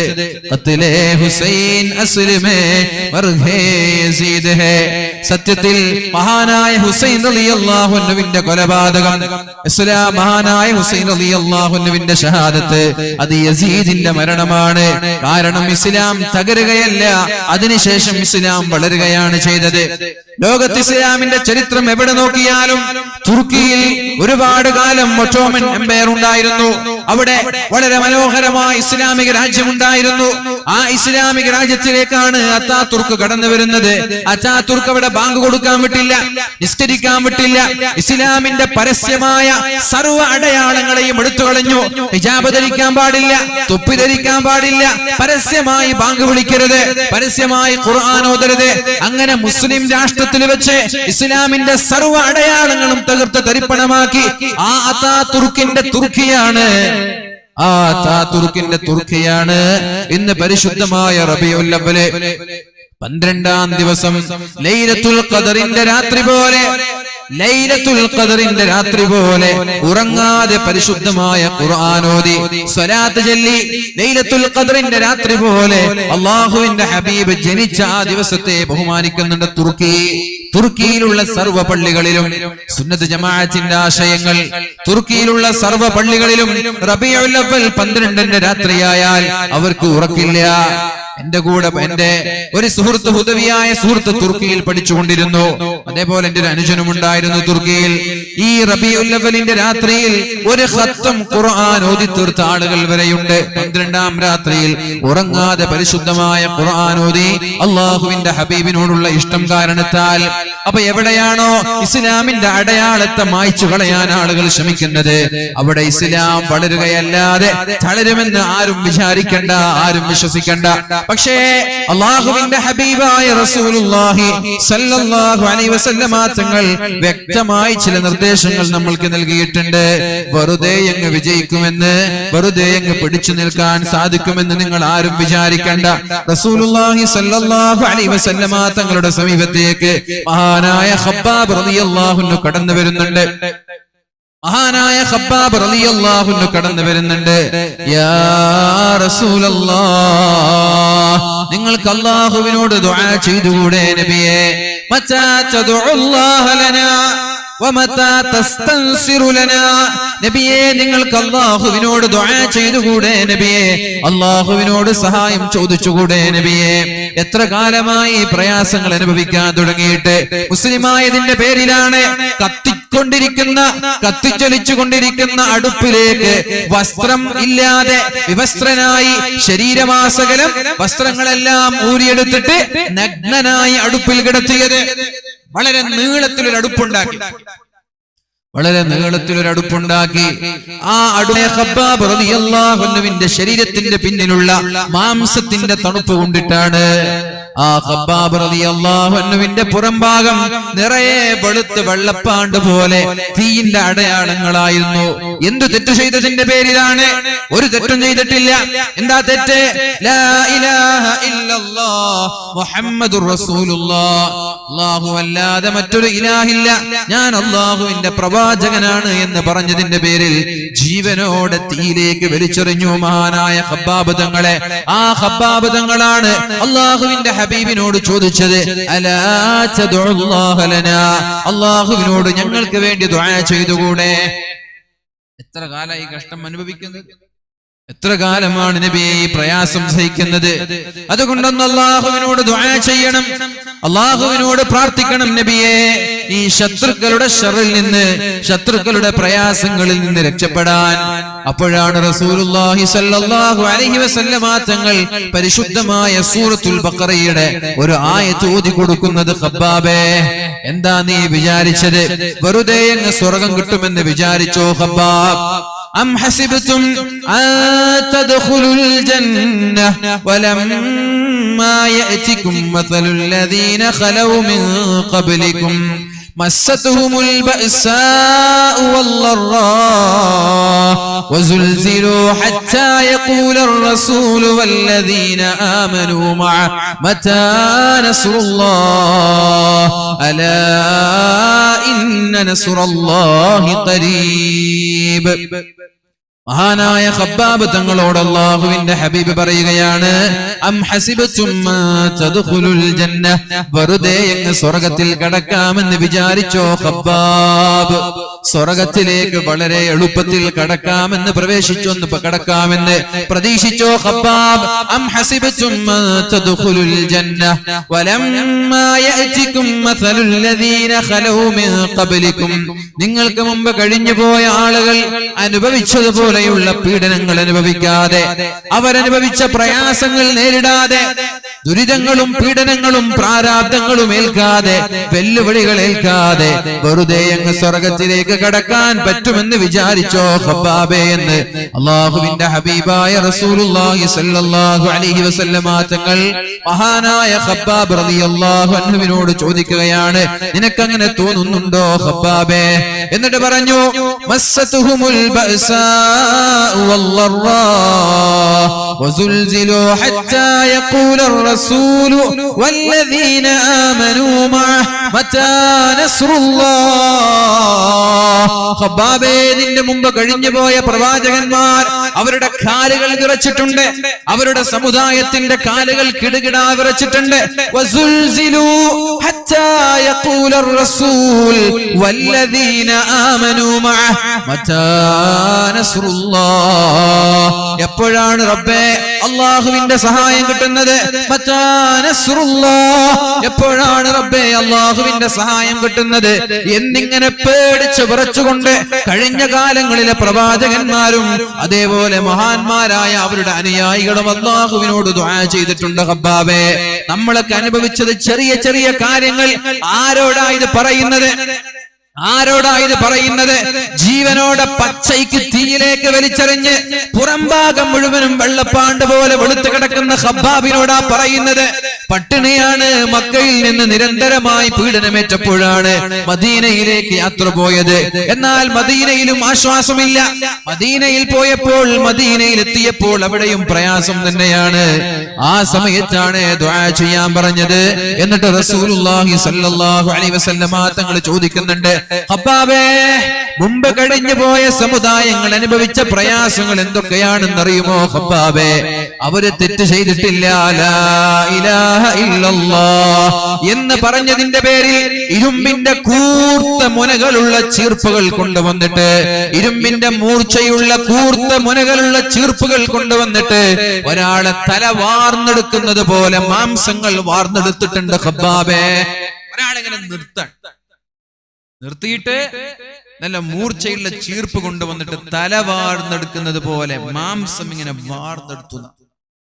എടുത്തിട്ട് എന്താ അവസാനം ബാക്കിയായത്? സ്കെൽട്ടൻ, ആ മനുഷ്യന്റെ അസ്ഥികൂടം മാത്രം. ആലോചിച്ചോക്കെ, ഒരു ഉറുമ്പ് കടിക്കുമ്പോൾ പോലും സഹിക്കാൻ കഴിയാത്ത നമ്മൾ, ഉറുമ്പ് കടിക്കുമ്പോൾ പോലും സഹിക്കാൻ കഴിയാത്ത നമ്മൾ, ചെറിയ ഒരു മുള്ള് കാലിലേക്ക് തറക്കുമ്പോൾ സഹിക്കാൻ കഴിയാത്ത നമ്മൾ, എങ്ങനെയാണ് മുഅ്മിനീങ്ങളെ ഇങ്ങനെ ഒരു പ്രയാസം നമ്മൾ നേരിടുന്നത്? ഇസ്ലാം സ്വീകരിച്ചതിന്റെ പേരിൽ ജീവനോടെ കൊന്നിട്ടല്ല. ഈമാൻ ഒരാൾ മരിച്ചിട്ട് റൂഹ്, ആത്മാവ് വിട്ടുപോയതിന്റെ ശേഷമല്ല, ജീവനോടെ മൂർച്ചയുള്ള ചീർപ്പ് അകത്തേക്ക് കയറ്റി ജീവനോട് ഇങ്ങനെ വാർന്നെടുക്കാണ് മാംസത്തെ. എന്നിട്ട് പോലും അവരാരും ഞങ്ങൾ ഇസ്ലാമിൽ നിന്ന് പിന്മാറുമെന്ന് പറഞ്ഞിട്ടില്ല. ഞങ്ങൾ ആരും മുസ്ലിം അല്ല, ഇനി ഇസ്ലാമിൽ നിന്ന് ഞങ്ങൾ പിന്മാറുമെന്ന് ഒരാളും പറഞ്ഞിട്ടില്ല. അതേപോലെ തന്നെ റസൂലുള്ളാഹി സ്വല്ലല്ലാഹു അലൈഹി വസല്ലമ തങ്ങൾ പറഞ്ഞു, ഇസ്ലാം സ്വീകരിച്ചതിന്റെ പേരിൽ നിങ്ങൾക്ക് മുമ്പ് കഴിഞ്ഞു പോയ ഒരാളെ ഒരു കുഴിയുണ്ടാക്കി, ആ കുഴി പകുതി ഒരു മനുഷ്യന്റെ ഊര വരെ, ഒരു മനുഷ്യന്റെ പകുതി വരെ കുഴിയുണ്ടാക്കി, ആ കുഴിയിൽ കിടത്തി. എന്നിട്ട് നല്ല മൂർച്ചയുള്ള ഈർച്ചവാള് കൊണ്ടുവന്ന് രണ്ടുപേരപ്പുറത്തു നിന്നും ഇപ്പുറത്തു നിന്നും നിന്നും തലയുടെ മധ്യത്തിൽ വെച്ചിട്ട് മരം ഈർന്നെടുക്കുന്നത് പോലെ, മരത്തെ രണ്ട് കഷ്ണമാക്കുന്നത് പോലെ ഒരു മുസ്ലിമായതിന്റെ പേരിൽ ലാ ഇലാഹ ഇല്ലല്ലാഹ് എന്ന് ചൊല്ലിയതിന്റെ പേരിൽ ഇങ്ങനെ ശരീരത്തെ രണ്ട് കഷ്ണമാക്കി പിളർത്തിയിട്ടുണ്ട്. എന്നിട്ട് പോലും അവരാരും പിന്മാറാൻ തയ്യാറായിട്ടില്ല. അതുകൊണ്ട് ഖബ്ബാബേ, ഇതൊന്നും വലിയ പ്രശ്നമല്ല, ഇതൊന്നും വലിയ പ്രശ്നമല്ല. നാളെ സ്വർഗത്തിൽ കടക്കണ്ടേ ഖബ്ബാബ്? സ്വർഗത്തിലേക്ക് കടക്കാൻ എളുപ്പമല്ല ഖബ്ബാബേ. അം ഹസിബതും മാ തദ്ഖുലുൽ ജന്ന, സ്വർഗത്തിലേക്ക് വെറുതെ അങ്ങ് കടക്കുമെന്ന് പ്രതീക്ഷിച്ചോ ഖബ്ബാബ്? വലമ്മാ യഅതികും മസലുൽ ലദീന ഖലൗ മിൻ ഖബ്ലികും, നിങ്ങൾക്ക് മുമ്പ് കഴിഞ്ഞു പോയ ആളുകൾ അനുഭവിച്ചതുപോലെയുള്ള പ്രയാസങ്ങൾ അനുഭവിക്കാതെ നിങ്ങൾ ആരും നാളെ സ്വർഗത്തിലെത്തുമെന്ന് പ്രതീക്ഷിക്കണ്ട. മസ്സതുഹുമുൽ ബഅസാഉ വല്ലറാ, വ്യഭിചാരത്തിനെതിരെ പ്രഭാഷണം നടത്തിയതിന്റെ പേരിലാണ് മഹാനായ സക്കരിയ നബി അലൈഹിസ്സലാമിനെ വധിച്ചു കളഞ്ഞത്. മഹാനായ യഹ്യാ നബി അലൈഹിസ്സലാമിനെ വധിച്ചു കളഞ്ഞത് വ്യഭിചാരത്തിനെതിരെ പ്രഭാഷണം നടത്തിയതിന്റെ പേരിൽ. വിചാരത്തിനെതിരെ പ്രഭാഷണം നടത്തിയതിന്റെ പേരിൽ വധിച്ചു കളഞ്ഞു. ആരാ പ്രശ്നം ഉണ്ടാക്കിയത്? നാട്ടിലെ വ്യഭിചാരി പെണ്ണുങ്ങളാണ് പ്രശ്നമുണ്ടാക്കിയത്. അവരുടെ ജോലി പോവാൻ, അവരുടെ വരുമാനം കുറയാൻ. അപ്പൊ വരുമാനം കുറയുമ്പോ ആരായാലും കുഴപ്പമുണ്ടാക്കും. മയക്കുമരുന്ന് പോലെയുള്ള കഞ്ചാവ് മാഫിയക്കെതിരൊക്കെ പ്രഭാഷണം നടത്തിയാൽ കുഴപ്പമുണ്ടാക്കും. എന്തുകൊണ്ട്? അവരുടെ വരുമാനം കുറയാൻ. അപ്പൊ ഇങ്ങനെ വരുമാനം മുട്ടുന്ന സ്ഥലമായാൽ അവിടെ ദീന് നോക്കൂല. എങ്ങനെങ്കിലും പൈസ ഉണ്ടാക്കണമെന്ന ചിന്തയല്ലാതെ അത് ഹലാലാണോ അത് ഹറാമാണോ എന്നുള്ള ഒരു ചിന്ത പോലും നമ്മൾക്കില്ല. അങ്ങനെ ഒരു സമുദായമായി നമ്മൾ മാറിയിട്ടുണ്ട്.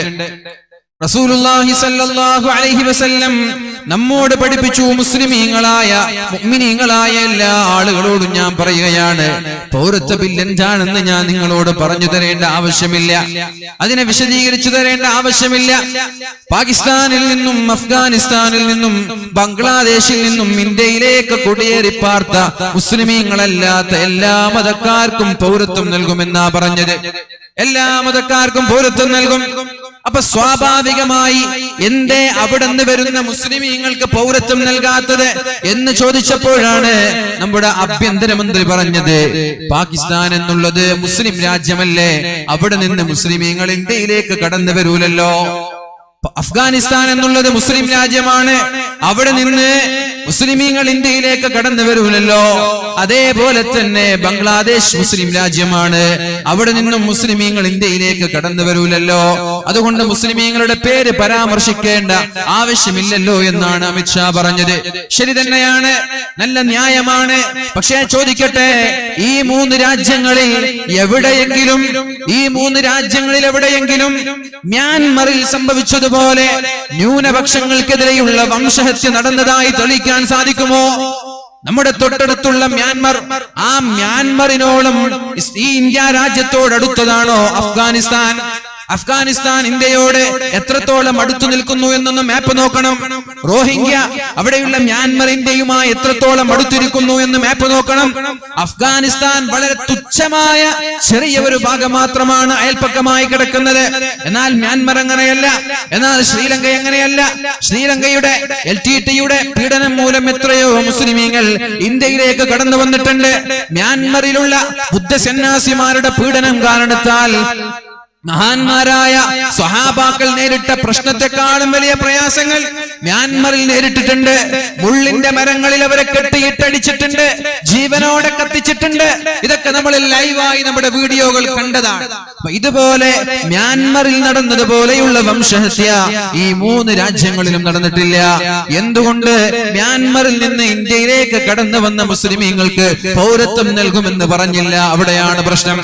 അതേപോലെ തന്നെ എന്തുകൊണ്ട് ശ്രീലങ്കയിൽ നിന്ന് കടന്നു വരുന്നവർക്ക് പൗരത്വം നൽകുമെന്ന് പറഞ്ഞില്ല? എന്തുകൊണ്ട് ബോധപൂർവം മനഃപൂർവ്വം അത് ഒഴിവാക്കി എന്നുള്ളതാണ് ചോദ്യം.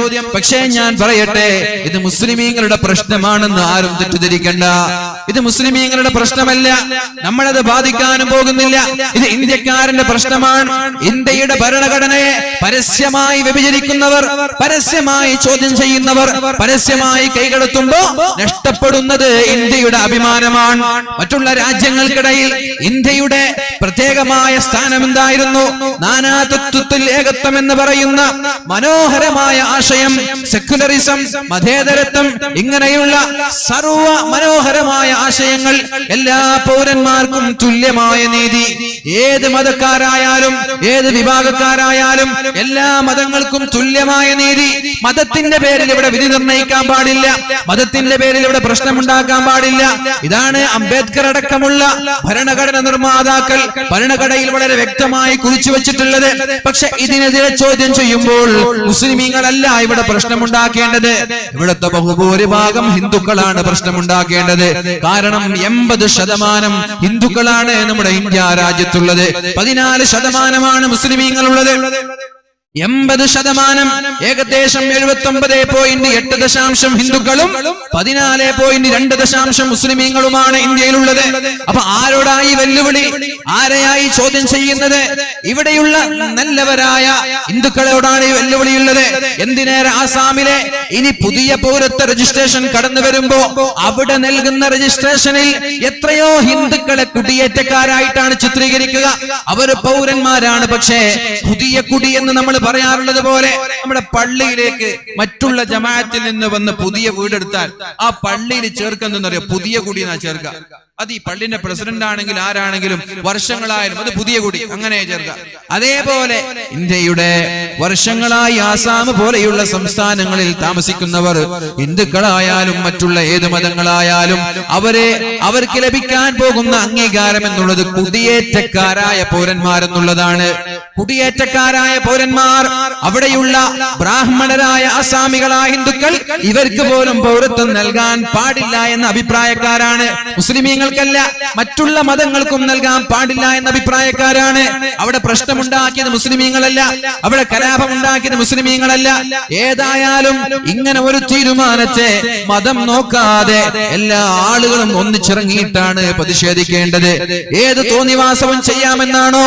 അധികാരം കയ്യിൽ വന്നാൽ, ഭൂരിപക്ഷം കയ്യിൽ വന്നാൽ ഏത് തോന്നിവാസത്തരങ്ങൾക്കും മുന്നിൽ നിൽക്കാമെന്നാണോ? ഭരണഘടന വരെ മാറ്റം വരുത്താനുള്ള ധൈര്യം ആർക്കാ കൊടുത്തത്? ഈ ഇന്ത്യ രാജ്യം എന്ന് പറയുന്നത് മുസ്ലിമീങ്ങളുടെ സ്വത്തുകൂടിയാണ്. സ്വാതന്ത്ര്യ സമരമടക്കമുള്ള സമയങ്ങളിൽ ഇന്ത്യ രാജ്യത്തിന് വേണ്ടി പോരാടിയ മുസ്ലിമീങ്ങളെ എങ്ങനെയാ മറക്കാൻ കഴിയുക? അടിമകളായ സ്വാതന്ത്ര്യം കിട്ടാത്ത ഇന്ത്യയിലേക്ക് ഞാൻ വരൂല എന്ന് പറഞ്ഞ മഹാനായ ജവഹർലാൽ നെഹ്റു, മഹാനായ മുഹമ്മദ് അലി ജൗഹർ ബക്കിംഗ്ഹാം കൊട്ടാരത്തിൽ സ്വാതന്ത്ര്യം കിട്ടാത്ത അടിമത്വ ഇന്ത്യയിലേക്ക് ഞാൻ തിരിച്ചു പോകുന്നില്ല, ഞാൻ ഇവിടെ വെച്ച് ഈ നാട്ടിലും മരിക്കാൻ എനിക്ക് താല്പര്യമില്ല, എന്നെ ബൈത്തുൽ മുഖദ്ദസിലേക്ക് കൊണ്ടുപോകണമെന്ന് പറഞ്ഞ മൗലാന മുഹമ്മദ് അലി ജൗഹർ.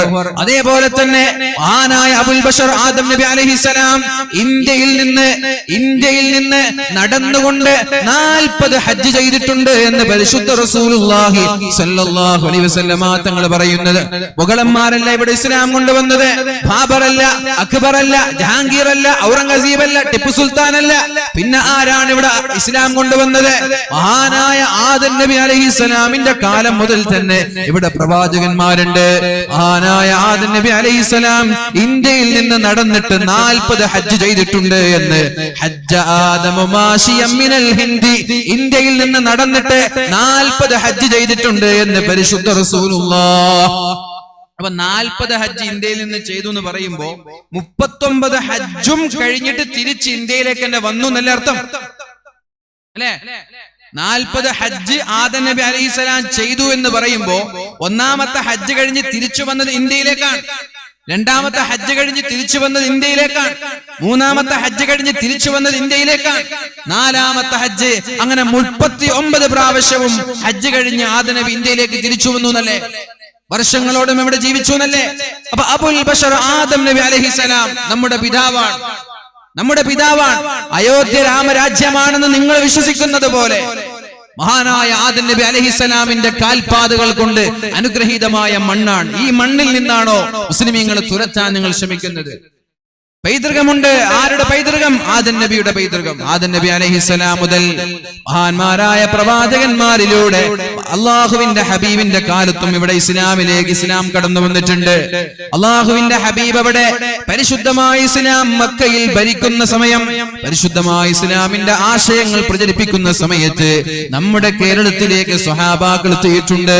അപ്പൊ ഞാൻ പറഞ്ഞു വരുന്നത്, ഈ ഇസ്ലാം, ഈ ഇന്ത്യ രാജ്യം എന്നുള്ളത് ആരുടെയും കുത്തകയല്ല. ബ്രിട്ടീഷുകാരുടെ ഷൂ പോളിഷ് ചെയ്ത് കൊടുത്തിരുന്ന, ബ്രിട്ടീഷുകാരുടെ ഷൂ നക്കി കൊടുത്തിരുന്ന ഫാസിസ്റ്റുകൾക്ക് അനന്തരാവകാശമായി കിട്ടിയതല്ല ഈ മഹത്തായ ഇന്ത്യ രാജ്യം എന്ന് പറയുന്നത്. ഇത് സബ്കോ മിട്ടി ഹേ, ഇത് എല്ലാവരുടെയും മണ്ണാണ്. ഏതെങ്കിലും ഖാസ് ആദ്മി കാ മിട്ടി നഹീ, ഇത് ഏതെങ്കിലും പ്രത്യേകമായ ആളുകളുടെ മണ്ണല്ല, ഇത് എല്ലാവരുടെയും മണ്ണ്. ആരുടെ മണ്ണ്? മുസ്ലിമീങ്ങളുടെ മണ്ണാണിത്, ഹിന്ദുക്കളുടെ മണ്ണാണിത്, ക്രൈസ്തവരുടെ മണ്ണാണിത്, സിഖുകാരുടെ മണ്ണാണിത്, ജൂതന്മാരുടെ മണ്ണാണിത്. ഈ ഡിവൈഡ് ആൻഡ് റൂൾ എന്നുള്ള ഈ വേണ്ടാത്ത ആശയം ഇന്ത്യയിൽ കുത്തി നിറച്ചത് ബ്രിട്ടീഷുകാരാണ്. മുഗളന്മാർ ഒരു ഭാഗത്ത് ഭരിക്കുന്നുണ്ട്, ടിപ്പു സുൽത്താൻ മറ്റൊരു ഭാഗത്ത് ഭരിക്കുന്നുണ്ട്, ഹൈദർ അലി ഖാൻ അടക്കമുള്ളവർ. അതേപോലെ തന്നെ ഓരോ നാടിൽ, ഓരോ പ്രവിശ്യയിൽ ഓരോ രാജാക്കന്മാര് മുസ്ലിം ഭരണാധികാരികളായിരുന്നു. ബ്രിട്ടീഷുകാർ ആദ്യം ഇന്ത്യയിലേക്ക് കടന്നു വന്നപ്പോ, അപ്പൊ ഈ ഇന്ത്യ രാജ്യം കിട്ടാൻ വേണ്ടി അവരെന്താ ആദ്യം ചെയ്തത്? ഇവിടെ മുസ്ലിം രാജ്യം, മുസ്ലിം ഭരണാധികാരികളാ ഭരിച്ചിരുന്നത്. ആര്? ബ്രിട്ടീഷുകാർ ഇവിടേക്ക് വരുമ്പോ ഒരു സ്ഥലത്ത് മാത്രം സിഖുകാരുണ്ടായിരുന്നു, ബാക്കിയുള്ള എല്ലാ ഭരണാധികാരികളും മുസ്ലിമീങ്ങളായിരുന്നു. അപ്പൊ മുസ്ലിമീങ്ങളുടെ കയ്യിൽ നിന്ന് അധികാരം കിട്ടാൻ ആദ്യമായി ഇവിടേക്ക് കടന്നു വന്ന ബ്രിട്ടീഷുകാർ ചെയ്തത് ഇവിടുത്തെ ഹിന്ദുക്കളെ ഇസ്ലാമിനെതിരെ തിരിക്കുകയായിരുന്നു. ആദ്യമായി ഇവിടുത്തെ ഹിന്ദുക്കളെ ഇസ്ലാമിനെതിരെ തിരിക്കലായിരുന്നു അവരുടെ പണി. അങ്ങനെ ഹിന്ദുക്കളെ ഇസ്ലാമിനെതിരെ തിരിച്ചിട്ട് മുഗളന്മാരടക്കമുള്ള മഹാനായ ടിപ്പു സുൽത്താൻ അടക്കമുള്ള എല്ലാ മുസ്ലിം നാടുകളും അവർ കൈക്കലാക്കി. പിന്നെയുള്ളത് ശിവാജിയാണ്. ആരുടെ ശിവാജി? നമ്മുടെ മഹാരാഷ്ട്രയിലുള്ള ശിവാജി. ആ ശിവാജിയെ എങ്ങനെയെങ്കിലും തോൽപ്പിച്ച് ഭരണം ലഭിക്കാൻ അവർ മുസ്ലിമീങ്ങളെ കൂടെ കൂട്ടി. മുസ്ലിമീങ്ങളോട് പറഞ്ഞു, ഹിന്ദുക്കളോടുള്ള വൈരാഗ്യം മുസ്ലിമീങ്ങൾ വിട്ടുകൊടുത്തു. അങ്ങനെ പരസ്പരം ഭിന്നിപ്പിച്ചുകൊണ്ട് മുസ്ലിം രാജാക്കന്മാരെ തകർക്കാൻ ഹിന്ദുക്കൾ ഉപയോഗിച്ചു, ഹിന്ദു രാജാക്കന്മാരെ തകർക്കാൻ മുസ്ലിമീങ്ങൾ ഉപയോഗിച്ച് ഭിന്നിപ്പിച്ച് ഭരിക്കാനുള്ള ആസൂത്രിതമായ നീക്കം വിജയം കണ്ടപ്പോഴാണ് ബ്രിട്ടീഷുകാർ ഇവിടെ വർഷങ്ങളോളം ഭരിച്ചത്. അതേ ഒരു വിഭജനത്തിന്റെ മന്ത്രവുമായിട്ട് ഇന്ത്യ രാജ്യത്തെ ഭിന്നിപ്പിക്കാൻ ശ്രമിക്കുന്ന എത്രയോ ആളുകൾ. ഭരണാധികാരികളോട് പറയാനുള്ളത്, നിങ്ങൾ എത്ര വർഷം വേണമെങ്കിലും ഭരിച്ചോ, ഞങ്ങൾക്ക് കുഴപ്പമില്ല, വർഷങ്ങളോളം ഭരിച്ചോളൂ, കുഴപ്പമില്ല, ഞങ്ങൾ ആരും പറഞ്ഞിട്ടില്ല, ആരും ഇവിടെ നിങ്ങൾ വരേണ്ട എന്ന്, ഇന്നാലിന്നവർ ഭരണാധികാരികളാവണമെന്ന്, ഇന്നാലിന്നവർ പ്രധാനമന്ത്രിയാവണമെന്ന്, ആർക്കും ഭരിക്കാം, കുഴപ്പമില്ല. പക്ഷേ ഇന്ത്യയുടെ ഭരണഘടനയെ ദയവ് ചെയ്ത് നിങ്ങൾ ചിന്തിക്കളയരുത്, അതിന്റെ പ്രതാപം നിങ്ങൾ നഷ്ടപ്പെടുത്തരുത്. നിങ്ങളുടെ അധികാരത്തിന് വേണ്ടി ഇവിടെ മുസ്ലിമീങ്ങളുടെയും ഹിന്ദുക്കളുടെയും ഇടയിൽ ഉണ്ടായ ആ ഒരു സൗഹാർദ്ദം നിങ്ങൾ തകർക്കരുത്. ആ ഒരു സൗഹാർദ്ദം നിങ്ങൾ തകർക്കരുത്. 80% ആളുകളിൽ, 80% ഹിന്ദുക്കളിൽ ഏകദേശം 50% ആളുകൾ ഇതിനെ എതിർക്കുന്നവരാണ്. 80% ഹിന്ദുക്കളിൽ 50% ആളുകളും ഇങ്ങനെ ഒരു ബില്ലിനെ എതിർക്കുന്നവരാണ്. എന്ന് മാത്രമല്ല, മുസ്ലിമീങ്ങൾ അടക്കമുള്ള ആളുകളെ സപ്പോർട്ട് ചെയ്യുന്നവരാണ്. ഞങ്ങൾ മുസ്ലിം ആകുമെന്ന് പറഞ്ഞവർ എത്രയുണ്ട്? ഈ ഒരു ബില്ല് പാസ്സായ ഉടനെ ഇസ്ലാമിലേക്ക് കടന്നു വന്ന ആളുകൾ എത്രയുണ്ട്? इतना ही उभरेगा जितना दबाओगे, इस्लाम की फितरत में कुदरत न लचकती है, वो इतना ही उभरेगा जितना दबाओगे. ഈ പരിശുദ്ധമായ ഇസ്ലാമിനെ എത്ര തകർക്കാനും നശിപ്പിക്കാനും നിങ്ങൾ ശ്രമിച്ചാൽ അത് വളരുകയല്ലാതെ തകരുമെന്ന് നിങ്ങൾ ആരും വിശ്വസിക്കണ്ട. യുരീദൂന ലിയുത്ഫിഊ നൂറല്ലാഹ്, അല്ലാഹുവിന്റെ പ്രകാശത്തെ കെടുത്തി കളയാനാണ് നിങ്ങളുടെ ശ്രമമെങ്കിൽ വല്ലാഹു മുത്തിമ്മു നൂരി, ഈ പ്രകാശത്തെ അല്ലാഹു പൂർത്തീകരിക്കുമെന്നാണ്, ഈ പ്രകാശത്തെ അല്ലാഹു നിലനിർത്തുമെന്നാണ് പരിശുദ്ധ ഖുർആൻ നമ്മോട് പറഞ്ഞത്. അതുകൊണ്ട് എന്റെ പ്രിയപ്പെട്ട മുസ്ലിം സഹോദരങ്ങളോട് പറയാനുള്ളത്, ഇത്തരം വിഷയങ്ങളിൽ വൈകാരികമായി ഇടപെടാതെ വിവേകത്തോടെ നമ്മുടെ സാമുദായിക നേതാക്കന്മാർ എന്താണോ പറയുന്നത് അവരുടെ കൂടെ നിൽക്കാൻ നമ്മൾ തയ്യാറാവുക. അല്ലാഹു തൗഫീഖ് നൽകട്ടെ. എപ്പോഴും ഒറ്റപ്പെട്ട് നിൽക്കുന്നവന്റെ കൂടെ പിശാചുണ്ടാകുമെന്ന് പരിശുദ്ധ റസൂലുള്ളാഹി സ്വല്ലല്ലാഹു അലൈഹി വസല്ലമ തങ്ങൾ പറഞ്ഞു തന്നിട്ടുണ്ട്. ഫഇന്ന ശൈത്വാന മഅൽ വാഹിദ്, ഫഇന്ന ശൈത്വാന മഅൽ വാഹിദ്, ഒറ്റയ്ക്ക് നിൽക്കുന്നവന്റെ കൂടെയാണ് പിശാച് ഉണ്ടാവുക.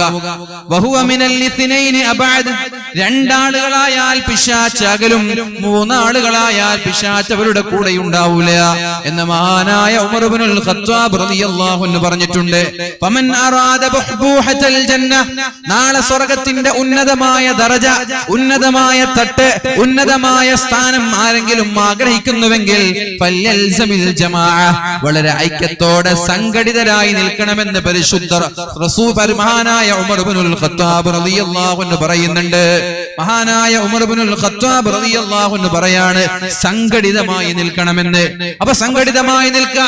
ചില വിഷയങ്ങളിൽ പാർട്ടി നോക്കരുത്, ചില വിഷയങ്ങളിൽ സംഘടന നോക്കരുത്. എല്ലാത്തിലും സംഘടന നോക്കണ്ട.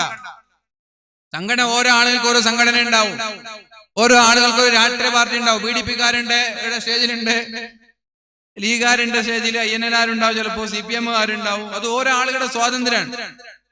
അതുള്ള കുട്ടിയെ പോലെയുള്ള BJP-കാരും ചിലപ്പോൾ ഉണ്ടാവും. അതൊക്കെ ഓരോ ആളുകളുടെ സ്വാതന്ത്ര്യമാണ്, അതൊന്നും നമ്മൾ ഇടപെടുന്നില്ല. പക്ഷേ ചില വിഷയങ്ങൾ വരുമ്പോ നമ്മൾ ഒന്നിക്കണം. അവിടെ പാർട്ടി നോക്കരുത്, അവിടെ രാഷ്ട്രീയം നോക്കരുത്, അവിടെ സംഘടന നോക്കരുത്. ചില വലിയ വലിയ വിഷയങ്ങൾ നമ്മളിലേക്ക് അപകടപ്പെടുത്തുന്ന, അപകട സാധ്യതയുള്ള വിഷയങ്ങൾ വരുമ്പോൾ ഒന്നിക്കാൻ നമ്മൾ തയ്യാറാവണം. അല്ലാഹു റബ്ബ് സുബ്ഹാനഹു വ തആല തൗഫീഖ് നൽകട്ടെ. അങ്ങനെ ഒന്നിക്കുമ്പോഴാണ് അല്ലാഹുവിന്റെ സഹായം നമ്മൾക്കുണ്ടാവുന്നത്. ഭിന്നിച്ചു നിൽക്കുമ്പോൾ അല്ലാഹുവിന്റെ സഹായം ഉണ്ടാവൂല. ഭിന്നിച്ചു നിൽക്കുമ്പോൾ അല്ലാഹുവിന്റെ സഹായം ഉണ്ടാവൂല. ഭിന്നിച്ചു നിൽക്കുന്നവർക്കിടയിലേക്ക് അല്ലാഹുവിന്റെ മലക്കുകൾ പോലും വരൂല എന്നാണ്. അതുകൊണ്ട് ഐക്യത്തോടെ സംഘടിതരായി നിൽക്കാൻ നമ്മൾ തയ്യാറാവണം. അല്ലാഹു റബ്ബ് സുബ്ഹാനഹു വ തആല തൗഫീഖ് നൽകട്ടെ.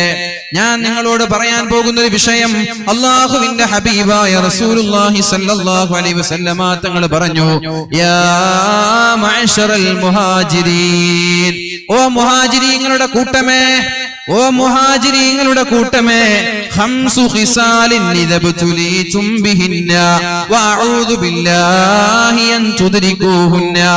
ഈ 5 വിഷയങ്ങളിൽ ഏതെങ്കിലും ഒന്ന് നമ്മുടെ ഭാഗത്തുണ്ടോ എന്ന് നമ്മൾ പരിശോധിക്കണം. 5 കാര്യം പറയാൻ പോവാണ്. ഇത് നിങ്ങൾക്ക് ഇല്ലാതിരിക്കട്ടെ എന്ന് ഞാൻ അള്ളാഹിനോട് ദുആ ചെയ്യാൻ. ആരാ പറയുന്നത്? നബി തങ്ങൾ പറയാണ് സല്ലല്ലാഹു അലൈഹി വസല്ലം. ഖംസു ഖിസാൽ, 5 കാര്യങ്ങൾ. ഇദബ്തുലീതും ബിഹിന്ന, ആ 5 കാര്യങ്ങൾ നിങ്ങളിൽ ഉണ്ടായാൽ, വഅഊദു ബില്ലാഹി അൻ തുദ്രികൂഹുന്ന, ആ 5 കാര്യങ്ങൾ നിങ്ങളിൽ ഉണ്ടാവാതിരിക്കട്ടെ എന്ന് ഞാൻ അല്ലാഹുവിനോട് ദുആ ചെയ്യുകയാണ്. ഞാൻ അല്ലാഹുവിനോട് പ്രാർത്ഥിക്കുകയാണ്. എന്താണ് ഒന്നാമത്തെ കാര്യം? ലൻ തൽഹരിൽ ഫാഹിഷതു ഫീ ഖൗമിൻ ഹത്താ അഅലനൂ ബിഹാ ഇല്ലാ ഫശാ ഫീഹിമുത് ത്വാഊൻ വൽ ഔജാഉ അല്ലതി ലം തകുൻ ഫീ അസ്ലാഫിഹിം അല്ലദീന മളൗ. ഒന്നാമത്തെ കാര്യം അതാണ്.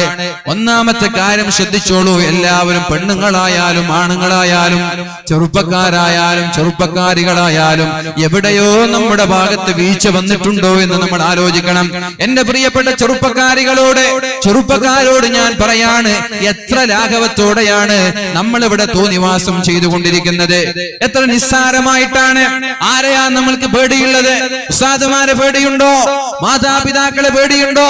ട്രെയിനിലൊക്കെ യാത്ര ചെയ്യുമ്പോൾ മുസ്ലിം പെൺകുട്ടികൾ, തട്ടമിട്ട മുസ്ലിം പെൺകുട്ടികളൊക്കെ ട്രെയിനിന്റെ കമ്പാർട്ട്മെന്റിലുള്ള ചില ബോഗികളിൽ അല്ലെങ്കിൽ ബാത്റൂമിന്റെ ഭാഗത്ത് നിന്ന് കിന്നരിക്കുമ്പോ ഇതൊരു ഉസ്താദ് പോവാണല്ലോ, അങ്ങനെ ഒരു നാണം വരില്ല. പണ്ടൊക്കെ ഉസ്താദിനെ കാണുമ്പോഴെങ്കിലും ഒരു നാണം ഉണ്ടായിട്ടില്ലേ? അല്ലെ? പണ്ടൊക്കെ ഒരു ഉസ്താദുമാരെ കാണുമ്പോ ഒരു നാണം, അതുപോലുമില്ല. ഉസ്താദാണ്, പഠിച്ചോനെ എവിടെങ്കിലും വ്യാധിൽ പറഞ്ഞേക്കോ, അങ്ങനെങ്കിലും പേടിക്കേണ്ട. അറ്റ്ലീസ്റ്റ് ഉസ്താദുമാരെ കാണുമ്പോൾ വിളിച്ചിക്കലെന്ന് എല്ലാരും എന്ത് വ്യാധിൽ പറഞ്ഞേക്കല്ല. കുടുംബക്കാരൊക്കെ കുടുംബക്കാരെ എന്തെങ്കിലും കണ്ടിട്ട് എന്തെങ്കിലും ഫംഗ്ഷനൊക്കെ പോയാൽ പെട്ടെന്ന് അവര് പറയും വ്യാധിൽ പറഞ്ഞേക്കല്ലേ എന്ന് പറയും. അപ്പൊ അതേപോലെ അറ്റ്ലീസ്റ്റ് അങ്ങനെ ഒരു പേടി അതുമില്ല.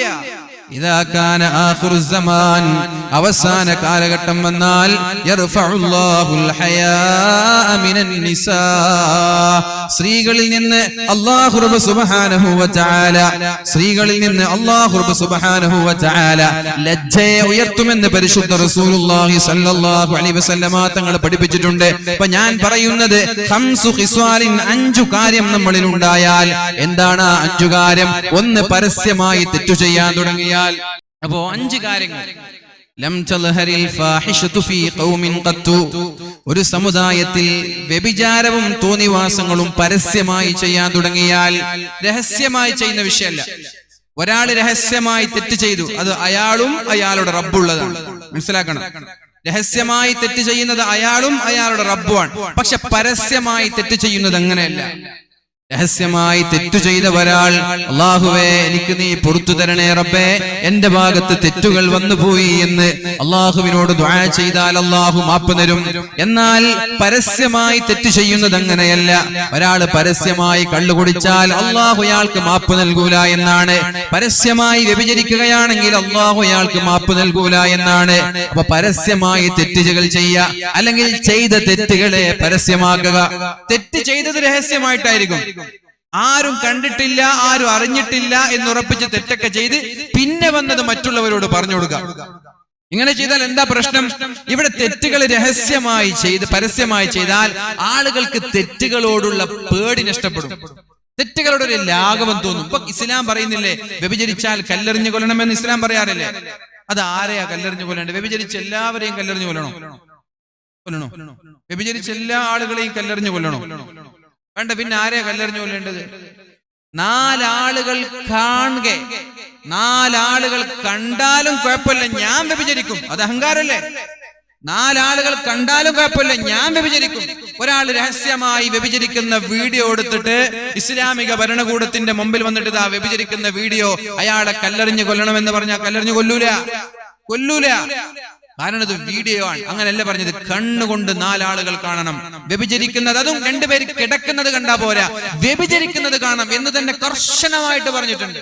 പണ്ഡിതന്മാർ ഉപയോഗിച്ച പദപ്രയോഗം, ഒരു സുറുമക്കുപ്പിയിൽ സുറുമയെടുക്കാൻ വേണ്ടി സുറുമന്റെ ആ ഒരു കോലിടുന്നത് പോലെ, അഥവാ അത്ര പരസ്യമായി എനിക്കത് വിഷയമേ അല്ല, ആളുകൾ കണ്ടോട്ടെ, ഇത്ര നിസ്സാരമായി ആളുകൾ വ്യഭിചരിച്ചാൽ അവരെയാണ് റസൂലുള്ളാഹി സ്വല്ലല്ലാഹു അലൈഹി വസല്ലം കല്ലെറിഞ്ഞു കൊല്ലാൻ പറഞ്ഞത്. അല്ലാതെ ഒരാൾ രഹസ്യമായി വ്യഭിചരിച്ചു, ഒരാൾ കണ്ടു എന്നിട്ട് ഭരണകൂടത്തോട് പറയാൻ ഞാൻ വ്യഭിചരിക്കുന്നത് കണ്ടു, ഇയാൾക്ക് അടി കിട്ടും ഇസ്ലാമിൽ നിന്ന്, ഇയാൾക്ക് ഇസ്ലാമിൽ നിന്ന് ഹദ്ദ് കിട്ടും. എന്റെ ഒരാൾക്കെതിരെ ആരോപണം ഉണ്ടാക്കിയതിന്റെ പേര് കണ്ടിട്ടുണ്ടാവാം, പക്ഷെ നാലാളുകൾ ഉണ്ടെങ്കിലേ ഇസ്ലാം വ്യഭിചാരത്തിന്റെ പേര് ശിക്ഷിക്കുള്ളൂ. അഥവാ ഇതിന്റെ അർത്ഥം എന്താ? ഇത്രയും നിസ്സാരമായി തെറ്റുകളെ ലാഘവത്തോടെ കണ്ട് പരസ്യമായി വ്യഭിചരിക്കാൻ തുടങ്ങിയാൽ ആളുകൾക്കൊക്കെ അതൊരു നിസ്സാരമായി കാണും, പിന്നെ എല്ലാ ആളുകളും അത് ഏറ്റെടുക്കാൻ തുടങ്ങും. അതുകൊണ്ട് തെറ്റുകൾ പരസ്യമാക്കുന്നത് കണ്ടാൽ, ആളുകൾ തെറ്റുകൾ ചെയ്ത് അതിനെ നിസ്സാരമായി കാണാൻ തുടങ്ങിയാൽ, ചെയ്ത തെറ്റുകളൊക്കെ പരസ്യമാക്കാൻ തുടങ്ങിയാൽ, അല്ലാഹുവിന്റെ ഹബീബായ റസൂലുള്ളാഹി സ്വല്ലല്ലാഹു അലൈഹി വസല്ലമ തങ്ങൾ പറയുകയാണ്, ഇല്ലാ ഫശാ ഫീഹിമുത് തഊൻ വല്ലൗജാഉ അല്ലതി ലം തകുൻ ഫീ അസ്ലാഫിഹിമുൽ ലദീന മലൗ. മുമ്പ് കഴിഞ്ഞു പോയ സമുദായങ്ങൾക്കൊന്നും അല്ലാഹു നൽകാത്ത രോഗങ്ങളെ, പേര് പോലും പറയാൻ കഴിയാത്ത അസുഖങ്ങൾ, മരുന്ന് പോലും എന്താണെന്നറിയാത്ത അസുഖങ്ങളെ അല്ലാഹു നൽകുമെന്ന് പരിശുദ്ധ റസൂലുള്ളാഹ്.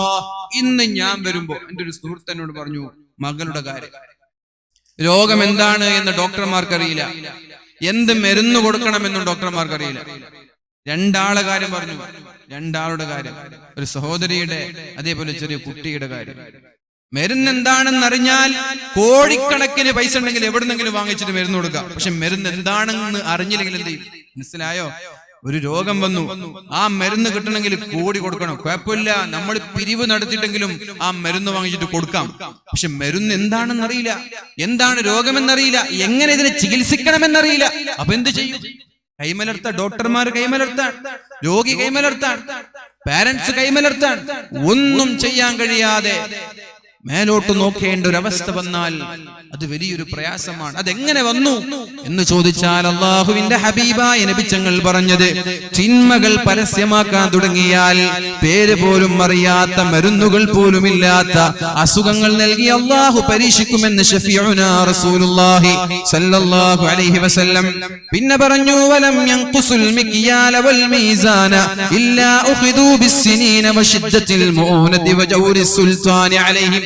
ഇതിലുണ്ട് നമ്മുടെ ഇന്നത്തെ ഭരണകൂടം, അതേപോലെ തന്നെ NRC-യും ക്യാബൊക്കെ ഈ ഹദീസിലുണ്ട്. NRC-യും CAB ഒക്കെ ഈ ഹദീസിലുണ്ട്. എന്താ പറഞ്ഞത്? വലം യൻഖുസുൽ മിക്യാല വൽ മീസാൻ. സാമ്പത്തികമായ ഇടപാടിൽ സൂക്ഷ്മതയില്ലാത്ത ആളുകൾ, സാമ്പത്തികമായ ഇടപാടിൽ സൂക്ഷ്മതയില്ലാത്ത ആളുകൾ, മറ്റുള്ളവന്റെ സമ്പാദ്യം അടിച്ചു മാറ്റുന്ന ആളുകൾ, ഹറാമേത് ഹലാലേത് എന്നറിയാതെ ഹലാലിനും ഹറാമിനും തീരെ പരിഗണിക്കാത്തവർ.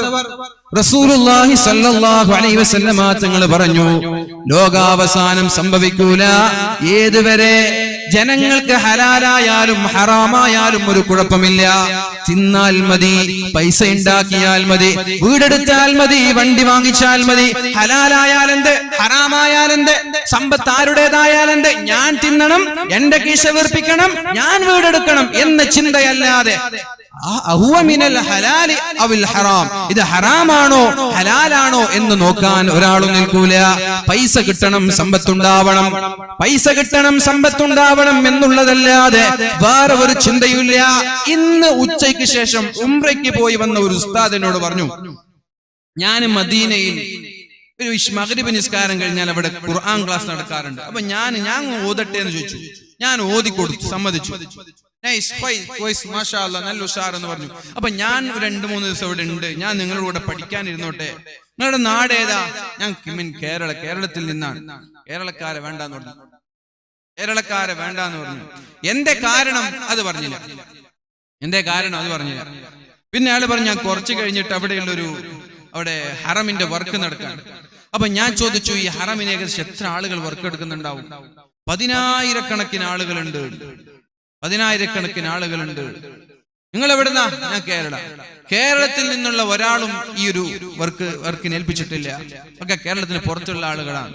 എന്താ കാരണം എന്ന് വെച്ചോ? അവ പറഞ്ഞു, ഒക്കെ പറ്റിച്ചിട്ട് പോവാണ്, ഒക്കെ പറ്റിച്ചിട്ട് ചതിച്ചിട്ട് പോവാണ്, പൈസ മുക്കിയിട്ട് പോവാണ്. ഇന്ന് എന്നോട് പറഞ്ഞാണ്, അല്ലാഹു അലം, ഇന്ന് ഉച്ചയ്ക്ക് ജുമഅക്ക് ശേഷം എന്നോടൊരു ഉസ്താദ് പറഞ്ഞു.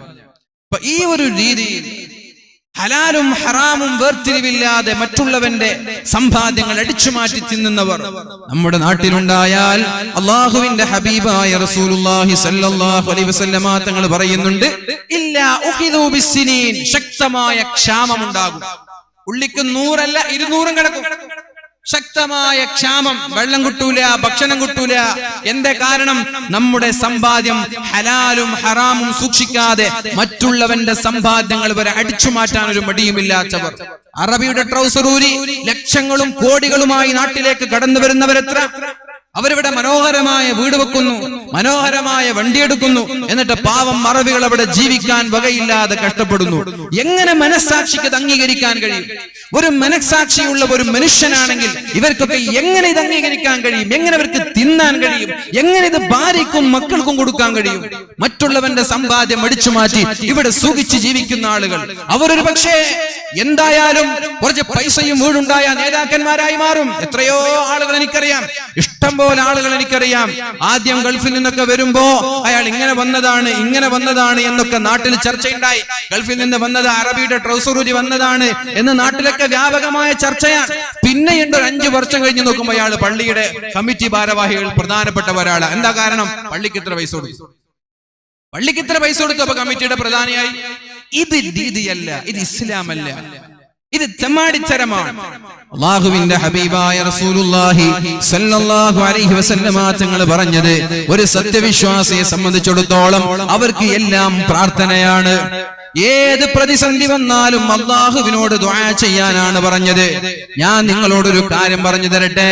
റസൂലുള്ളാഹി സ്വല്ലല്ലാഹു അലൈഹി വസല്ലമ തങ്ങൾ ഗുഹയിൽ പെട്ടുപോയ 3 ആളുകളുടെ ചരിത്രം നമ്മോട് പറഞ്ഞു തന്നിട്ടുണ്ട്. ഓർക്കുന്നുണ്ടോ? ഗുഹയിൽ പെട്ടുപോയ 3 ആളുകൾ. എന്താണ് ആ 3 ആളുകൾ ചെയ്തത്? അവരിങ്ങനെ യാത്ര ചെയ്യുമ്പോൾ വിശ്രമിക്കാൻ വേണ്ടി ഗുഹയുടെ അകത്തേക്ക് കയറി. അപ്പോഴാണ് വലിയ ഒരു പാറക്കല്ല് ഉരുണ്ട് വന്നിട്ട് അവരുടെ ഗുഹാമുഖം അടച്ചത്. ഗുഹാമുഖം അടഞ്ഞു, വെളിച്ചമില്ല, വായുവില്ല. ഇനി എന്താ ചെയ്യുക? 3 ആളുകളും അവരുടെ കൈ ഉപയോഗിച്ച് ശക്തമായി തള്ളി നീക്കാൻ ശ്രമിച്ചു. പക്ഷേ ആ പാറയെ അനക്കാൻ 3 ആളുകൾക്കും കഴിഞ്ഞില്ല. 3 ആളുകൾ അവരവരുടെ കൈകൾ ഉപയോഗിച്ച് ശക്തമായി തള്ളി നീക്കാൻ ശ്രമിച്ചു. പക്ഷേ അവരെ കൊണ്ട് ആ പാറയെ അനക്കാൻ കഴിഞ്ഞില്ല. അങ്ങനെയാണ് 3 ആളുകൾ ചർച്ച ചെയ്യുന്നത്, ഇനി ഞങ്ങൾ എന്ത് ചെയ്യണം? അപ്പോഴാണ് അതിലൊരാൾ അഭിപ്രായം പറഞ്ഞത്, അല്ലാഹുവിനോട് ദുആ ചെയ്യാം. ആരോഗ്യം കൊണ്ട് മസിൽ പവർ കൊണ്ടല്ലേ ഞങ്ങൾക്ക് അതിനെ അനക്കാൻ പറ്റാത്തത്. പക്ഷെ അല്ലാഹു തആല നമ്മൾക്ക് നാവ് തന്നിട്ടില്ലേ? ഈ നാവ് കൊണ്ട് നമ്മൾക്ക് അല്ലാഹുവിനോട് ദുആ ചെയ്യാം. ജീവിതത്തിൽ ചെയ്ത സ്വാലിഹായ ഒരു നന്മ മുന്നിൽ വെച്ചിട്ട് അല്ലാഹുവിനോട് ദുആ ചെയ്യാം. അല്ലാഹു പാറനീക്കൂലേ? ഉദ്ഉനി അസ്തജിബ് ലക്കും, എന്നോട് ചോദിച്ചോളൂ ഞാൻ നിങ്ങൾക്ക് ഉത്തരം തരാമെന്നല്ലേ അല്ലാഹു പറഞ്ഞത്. ഒന്നാമത്തെ ആള് ദുആ ചെയ്തു, അല്ലാഹുവേ എന്റെ മാതാപിതാക്കളോട് എന്റെ ജീവിതത്തിൽ മരണം വരെ ഇന്ന് വരെ ഞാൻ മോശമായി പെരുമാറിയിട്ടില്ല. അവരോട് കാണിച്ച ആ അദബ് നിനക്ക് വേണ്ടിയാണെന്ന് നിനക്ക് തോന്നുകയാണെങ്കിൽ ഈ പാറയെ നീ നീക്കിത്തരണേ അല്ലാഹ്. 6 കൈകൾ വെച്ചിട്ട് തള്ളിയ പാറ നാവ് കൊണ്ട് നീക്കുകയാണ്, അത്ഭുതങ്ങൾ സൃഷ്ടിക്കുകയാണ്. അല്ലാഹുവേ, ഞാൻ എന്റെ മാതാപിതാക്കളോട് ജീവിതത്തിൽ മാന്യമായി പെരുമാറിയത് നിനക്ക് വേണ്ടിയാണെങ്കിൽ ഈ പാറയെ നീ നീക്കണം. പാറ നീങ്ങി, വെളിച്ചം വന്നു. പക്ഷേ അതിനിടയിലൂടെ കടന്നു പോകാൻ അവർക്ക് സാധിച്ചില്ല. രണ്ടാമത്തെ ആള് ദുആ ചെയ്തു, അല്ലാഹുവേ വ്യഭിചരിക്കാൻ എനിക്ക് അവസരമുണ്ടായി. വർഷങ്ങളായി എന്റെ കുടുംബത്തിലെ ഒരു പെണ്ണിനോട് എനിക്ക് പ്രേമമായിരുന്നു. അവളോട് എന്തെന്നില്ലാത്ത വികാരം എനിക്കുണ്ടായിരുന്നു. അവളുമായി കിടപ്പറ പങ്കിടണമെന്നുള്ള താല്പര്യമുണ്ടായിരുന്നു. അവളോട് ഞാൻ ആവശ്യപ്പെട്ടപ്പോൾ അവൾ സമ്മതിച്ചില്ല.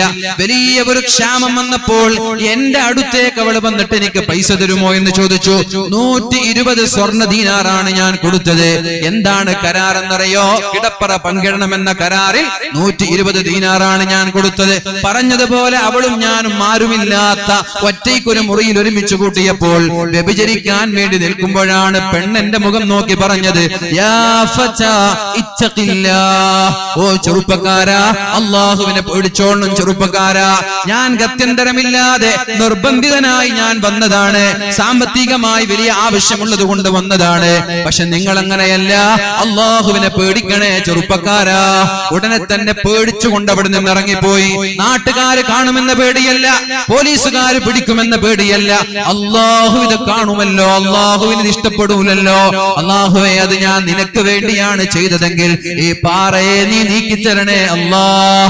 പാറ നീങ്ങി, ഒരൽപ്പം കൂടി വെളിച്ചം വന്നു, വായുവും വന്നു. പക്ഷേ അവർക്ക് കടന്നു പോകാൻ വഴിയില്ല. മൂന്നാമത്തെ ഒരാൾ അല്ലാഹുവിനോട് ദുആ ചെയ്യുകയാണ്, അല്ലാഹുവേ എനിക്കൊരു ജോലിക്കാരൻ ഉണ്ടായിരുന്നു. നോക്കണം, സമ്പത്തിലൊക്കെ എത്ര മാന്യത കാണിക്കണമെന്ന് ഈ സംഭവം പറഞ്ഞൊരു ഒരു ഉസ്താദ്, നമ്മുടെ പള്ളിയിൽ ജോലി ചെയ്ത ഒരു ഉസ്താദ് ചൊടിച്ചിട്ട് പിണങ്ങിയിട്ട് പോവാൻ.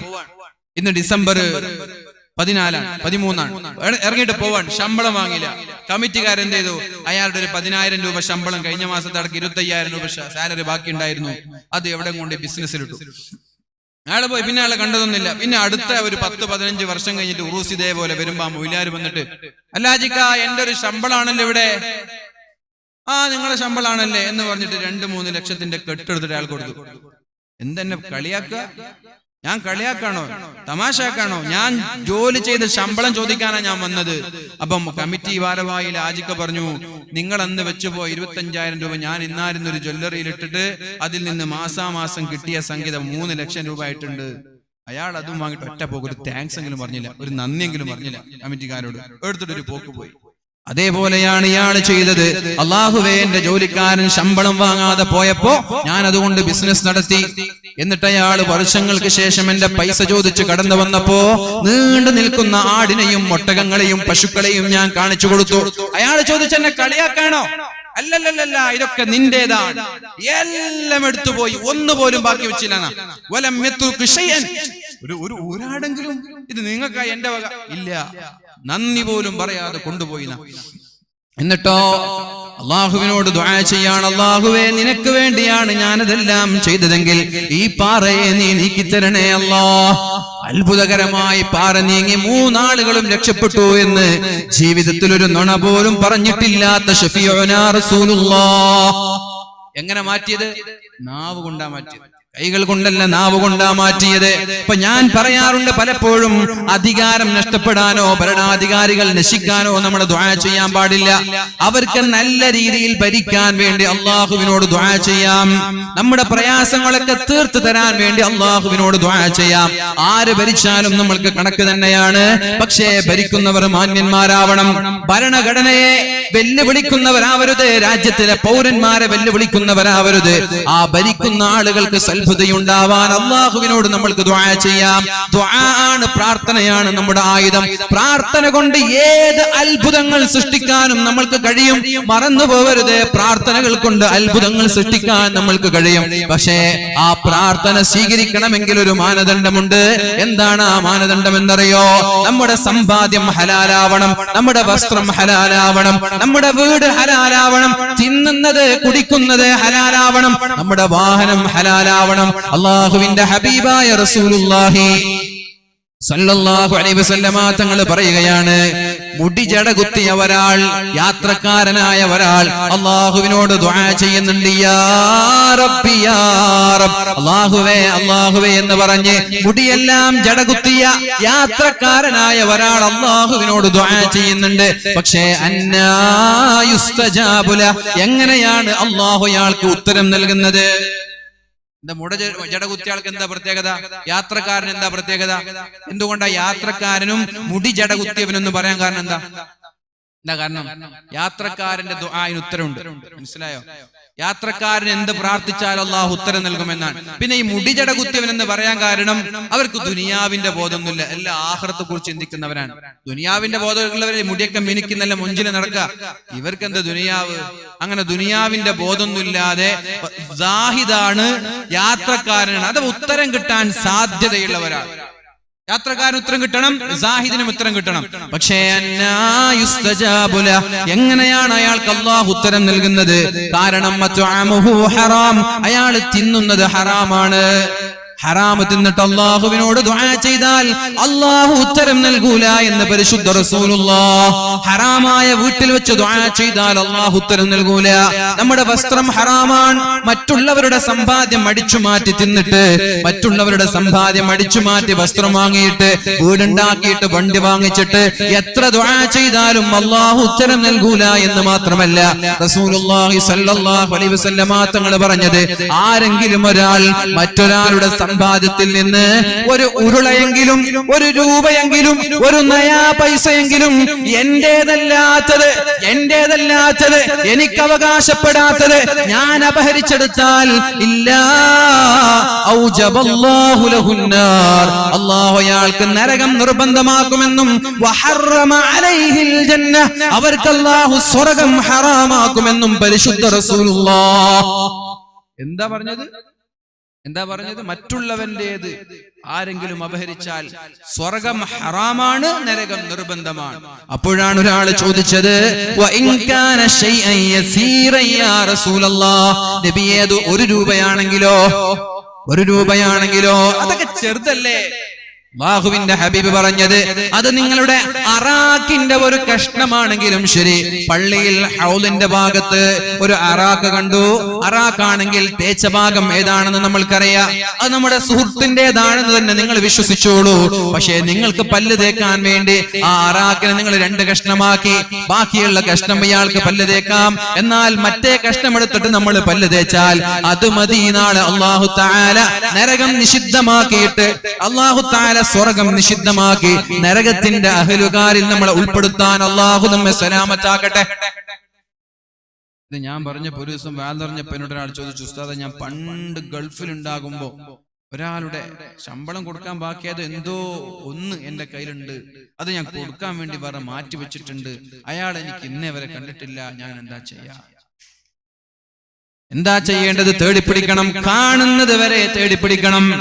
ഇനി കണ്ടില്ലെങ്കിൽ മരിക്കുന്നത് വരെ അയാളുടെ സമ്പാദ്യം നമ്മൾ മാറ്റിവെക്കണം. അയാൾക്ക് കൊടുക്കാൻ വേണ്ടി എത്രയാണോ കൊടുക്കാനുള്ളത് അതെല്ലാം അയാൾക്ക് എങ്ങനെയെങ്കിലും എത്തിക്കാനുള്ള സംവിധാനം ഉണ്ടാക്കണം. ഇനി അയാൾ മരിച്ചു, ഇനി അയാളെ കിട്ടൂല എന്ന് ഉറപ്പായ അയാളുടെ പേര് ഏതെങ്കിലും പള്ളിക്ക് സ്വതക്ക ചെയ്യാം. അയാളുടെ പേര്, പഠിച്ചോനെ ഇന്നാലിന്ന ഒരാൾക്ക് കൊടുക്കാനുള്ള പൈസയാണ്, അയാളെ കുറിച്ചൊരു വിവരമില്ല, ഇനി അയാൾ എപ്പോ വന്നാലും ഞാൻ കൊടുക്കാൻ തയ്യാറാണ്, പക്ഷെ ഈ സ്വതക്ക അയാൾ മരിച്ചിട്ടുണ്ടെങ്കിൽ അയാളുടെ ഖബറിലേക്ക് എത്തിച്ച് അല്ലാഹുവിനോട് ദുആ ചെയ്യാം. അതല്ലാതെ ഒരു നയാ പൈസ പോലും എടുക്കാൻ നമ്മൾക്ക് അവകാശമില്ല. ഓർക്കുന്നുണ്ടോ നിങ്ങൾ? അല്ലാഹുവിന്റെ ഹബീബായ റസൂലുള്ളാഹി സല്ലല്ലാഹു അലൈഹി വസല്ലമ തങ്ങൾക്ക് ഖിദ്മത്ത് ചെയ്യുകയാണ് ഒരു സ്വഹാബി. നബി തങ്ങളുടെ ഒട്ടകത്തിൽ നിന്ന് ചരക്ക് ഇങ്ങനെ മാറ്റിവെക്കുമ്പോഴാണ് ശത്രുവിന്റെ ഒരു അമ്പ് ശരീരത്തിലേക്ക് ഏറ്റു, വീണു, രക്തം വാർന്നു, മരിച്ചു. സഹാബാക്കൾക്കൊക്കെ വലിയ സന്തോഷമായി. എന്തേ? ഹനീഅൻ ലഹുൽ ജന്ന, അയാൾ സ്വർഗ്ഗക്കാരനാണ്. കാരണം യുദ്ധം കഴിഞ്ഞ് തിരിച്ചു വരികയാണ്. അള്ളാഹുവിന്റെ ഹബീബിന് ഖിദ്മത്ത് എടുക്കുമ്പോഴാണ് ശത്രുവിന്റെ അമ്പേറ്റ് പിടഞ്ഞു മരിച്ചത്. ഹനീഅൻ ലഹുൽ ജന്ന, അയാൾക്ക് സ്വർഗ്ഗം ഉറപ്പാണെന്ന് മഹാന്മാരായ സ്വഹാബാക്കൾ പറഞ്ഞു. ഉടനെ തന്നെ നബി തങ്ങൾ തിരുത്തുകയുണ്ടായി. എന്താണ് നബി തങ്ങൾ പറഞ്ഞതെന്നറിയോ മുഅ്മിനീങ്ങളെ? അന്നാ, എങ്ങനെയാണ് അയാൾക്ക് അല്ലാഹു സ്വർഗ്ഗം നൽകുന്നത്? നിങ്ങളോട് ആരാ പറഞ്ഞത്? ഇന്നശംലതല്ലതി അഖദത് മിൻ ഖൈബർ ലതസ്തഇലു അലൈഹി നാറാ. ഖൈബർ യുദ്ധം നടക്കുമ്പോൾ പൊതുജനങ്ങൾക്ക് ഉപകരിക്കേണ്ട, പൊതുജനങ്ങളുടെ മുതലായ ഒരു തട്ടം അയാൾ എടുത്തിട്ടുണ്ട്. ആ തട്ടം ബൈത്തുൽ മാലിലേക്ക് കൊടുക്കേണ്ട തട്ടമാണ്, പൊതുജനങ്ങളുടെ തട്ടമാണ്. അത് സ്വന്തമായി ഉപയോഗിച്ചത് കാരണത്താൽ ഈ ഒരു തട്ടത്തിന്റെ പേരിൽ നാളെ കത്തിജ്വലിക്കുന്ന തീജ്വാലങ്ങളിൽ അയാൾ നരകിക്കുമെന്ന് ശഫീഉനാ റസൂലുള്ളാഹ്. ആരാ? നബി തങ്ങൾക്ക് ഖിദ്മത്ത് ചെയ്ത ആളാണ്. ലതസ്തഇലു അലൈഹി നാറാ, തീജ്വാലകളായി ഈ തട്ടം അയാളുടെ കഴുത്തിലുണ്ടാകുമെന്ന് ശഫീഉനാ റസൂലുള്ളാഹ്. തട്ടനൊക്കെ പറഞ്ഞ ആർക്കും വേണ്ടാതെ വീണ് കിടക്കുന്ന തട്ടായിരിക്കും അത്. ആർക്കും വേണ്ടാതെ അശ്രദ്ധമായി എടുത്ത തട്ടായിരിക്കും.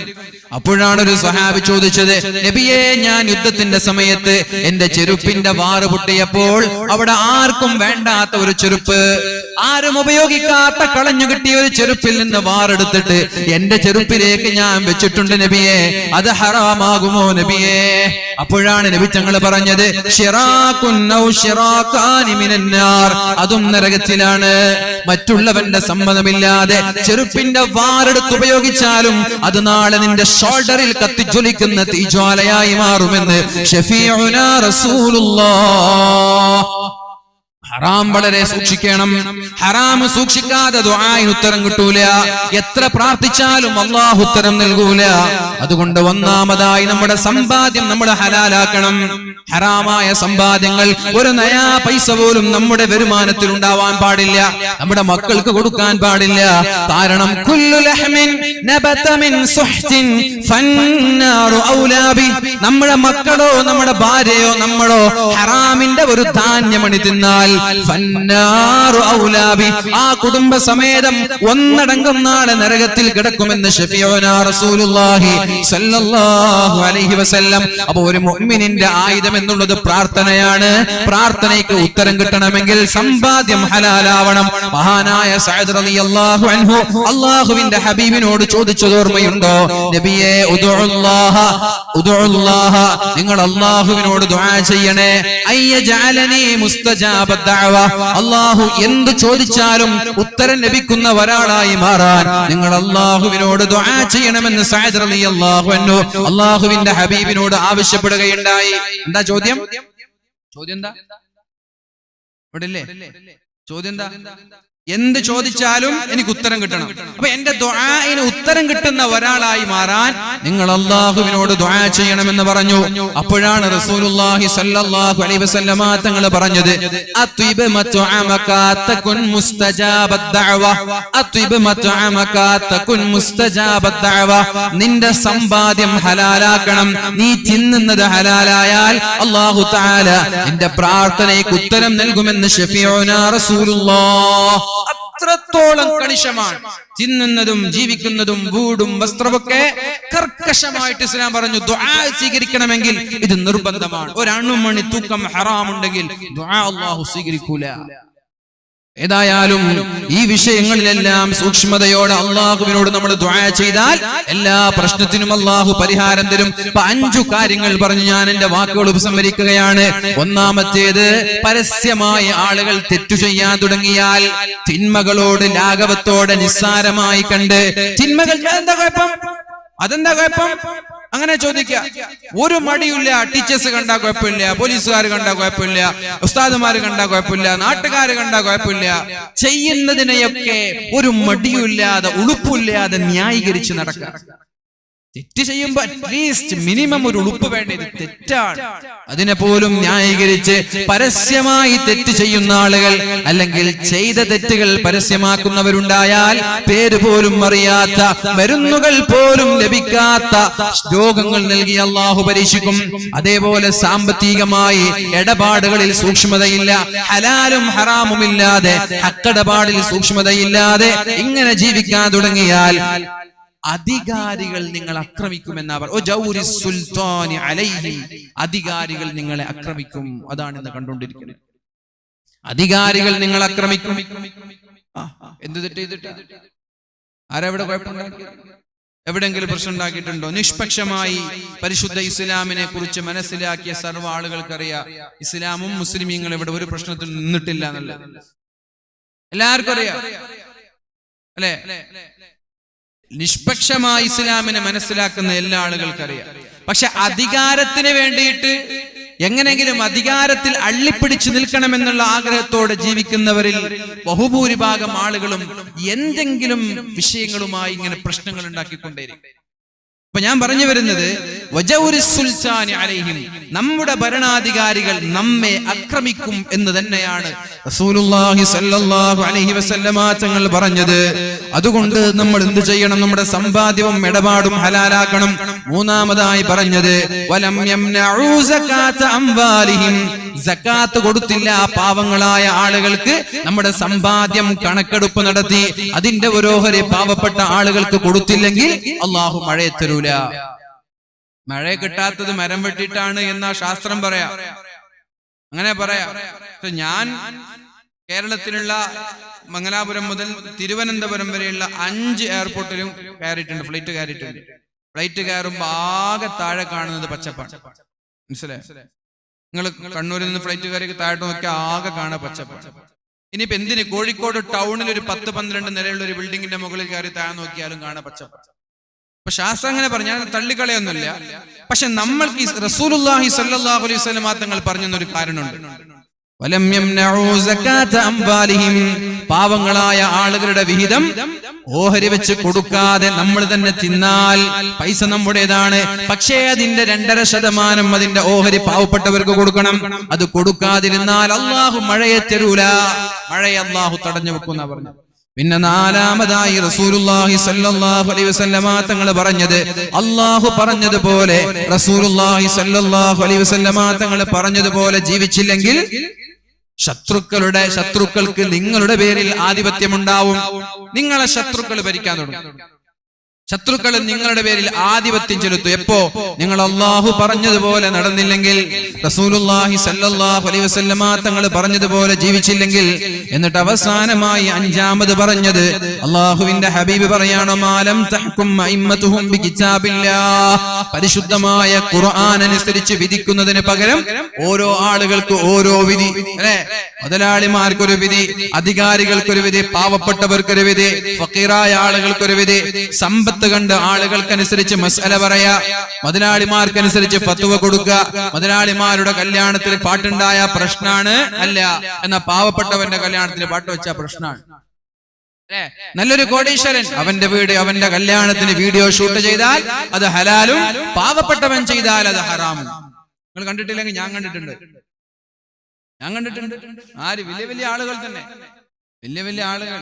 ഇതിലെല്ലാരും ഉണ്ട്, എല്ലാ നേതാക്കന്മാരുണ്ട്. മുതലാളിമാരുടെ കല്യാണത്തിന് പോയിട്ട് വീഡിയോ ഷൂട്ട് ചെയ്യുമ്പോ അവരൊന്നും മിണ്ടൂല, എന്നാ പാവപ്പെട്ട മാറ്റുന്ന. ഇതൊക്കെയാണ് തോന്നിയതുപോലെ ആളുകൾക്കനുസരിച്ച് മസ്അല പറയാനും ഫത്വ പറയാനും. പരിശുദ്ധമായ ഖുർആനല്ല തീരുമാനം സ്വന്തമാണെങ്കിൽ, സ്വന്തം താല്പര്യത്തിനനുസരിച്ചാണ് നിങ്ങൾ ഫത്വ പറയുന്നത്, ജനങ്ങൾക്ക് ഹുക്മ പറയുന്നതെങ്കിൽ, അല്ലാഹുവിന്റെ ഹബീബ് പറയാണ്, ഇല്ലാ ജഅലല്ലാഹു ബഅസഹും ബൈനഹും, നിങ്ങൾക്കിടയിൽ തന്നെ അഭ്യന്തര കലാപങ്ങൾ ഉണ്ടാകുമെന്ന് ശഫീഉനാ റസൂലുള്ളാഹി സ്വല്ലല്ലാഹു അലൈഹി വസല്ലം. അവസാനമായി ഒരൊറ്റ ആയത്തോതി ഞാൻ എന്റെ വാക്കുകൾ ഉപസംഹരിക്കുകയാണ്. ബിസ്മില്ലാഹിർ റഹ്മാനിർ റഹീം. വഅദല്ലാഹു അല്ലാഹുല്ലദീന ആമനൂ മിൻകും വഅമിലുസ് സ്വാലിഹാത്ത്. അല്ലാഹുവിന്റെ ഹബീബ് പറയാണ്, ഖുൽ നബിയേ താങ്കൾ പറയണം, അത്തീഉല്ലാഹ് നിങ്ങൾ അല്ലാഹുവിനെ അനുസരിക്കണം, വഅതീഉർ റസൂല പ്രവാചകനെ നിങ്ങൾ അനുസരിക്കണം.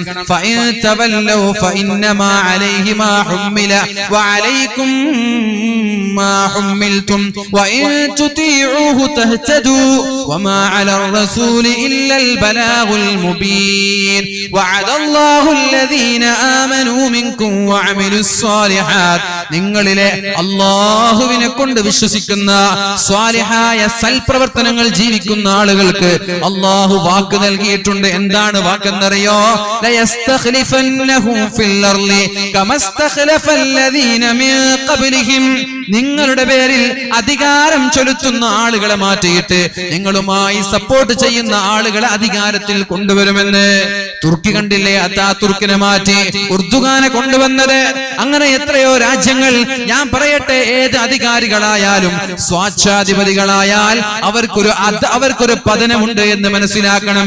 ലിബിയയായാലും യമനായാലും ഈജിപ്തായാലും ഏത് രാജ്യങ്ങളായാലും ഏകാധിപതികളായി സ്വാച്ഛാധിപതികളായി പൗരന്മാരുടെ സ്വാതന്ത്ര്യത്തിന് തീരെ പരിഗണന നൽകാതെ പുല്ലുവില നൽകിയിട്ട് തോന്നിയതുപോലെ ഭരിക്കുകയാണെങ്കിൽ ഒരു ഉയർച്ചയുണ്ട്. ആ ഉയർച്ച കഴിഞ്ഞാൽ പിന്നെ താഴ്ചയാണ്, പിന്നെ ഉയരൂല. ഒരു വളർച്ചയുണ്ട്, ആ വളർച്ച കഴിഞ്ഞാൽ പിന്നെ വളർച്ചയില്ല, താഴോട്ടാണ്. അതിന്റെ ഉത്തുംകുതയിലെത്തിയാൽ പിന്നെ അധപതനമാണ്, പിന്നെ കൂപ്പുകുത്തേണ്ടി വരും ഏറ്റവും താഴെയുള്ള അഗാധമായ ഗർത്തങ്ങളിൽ.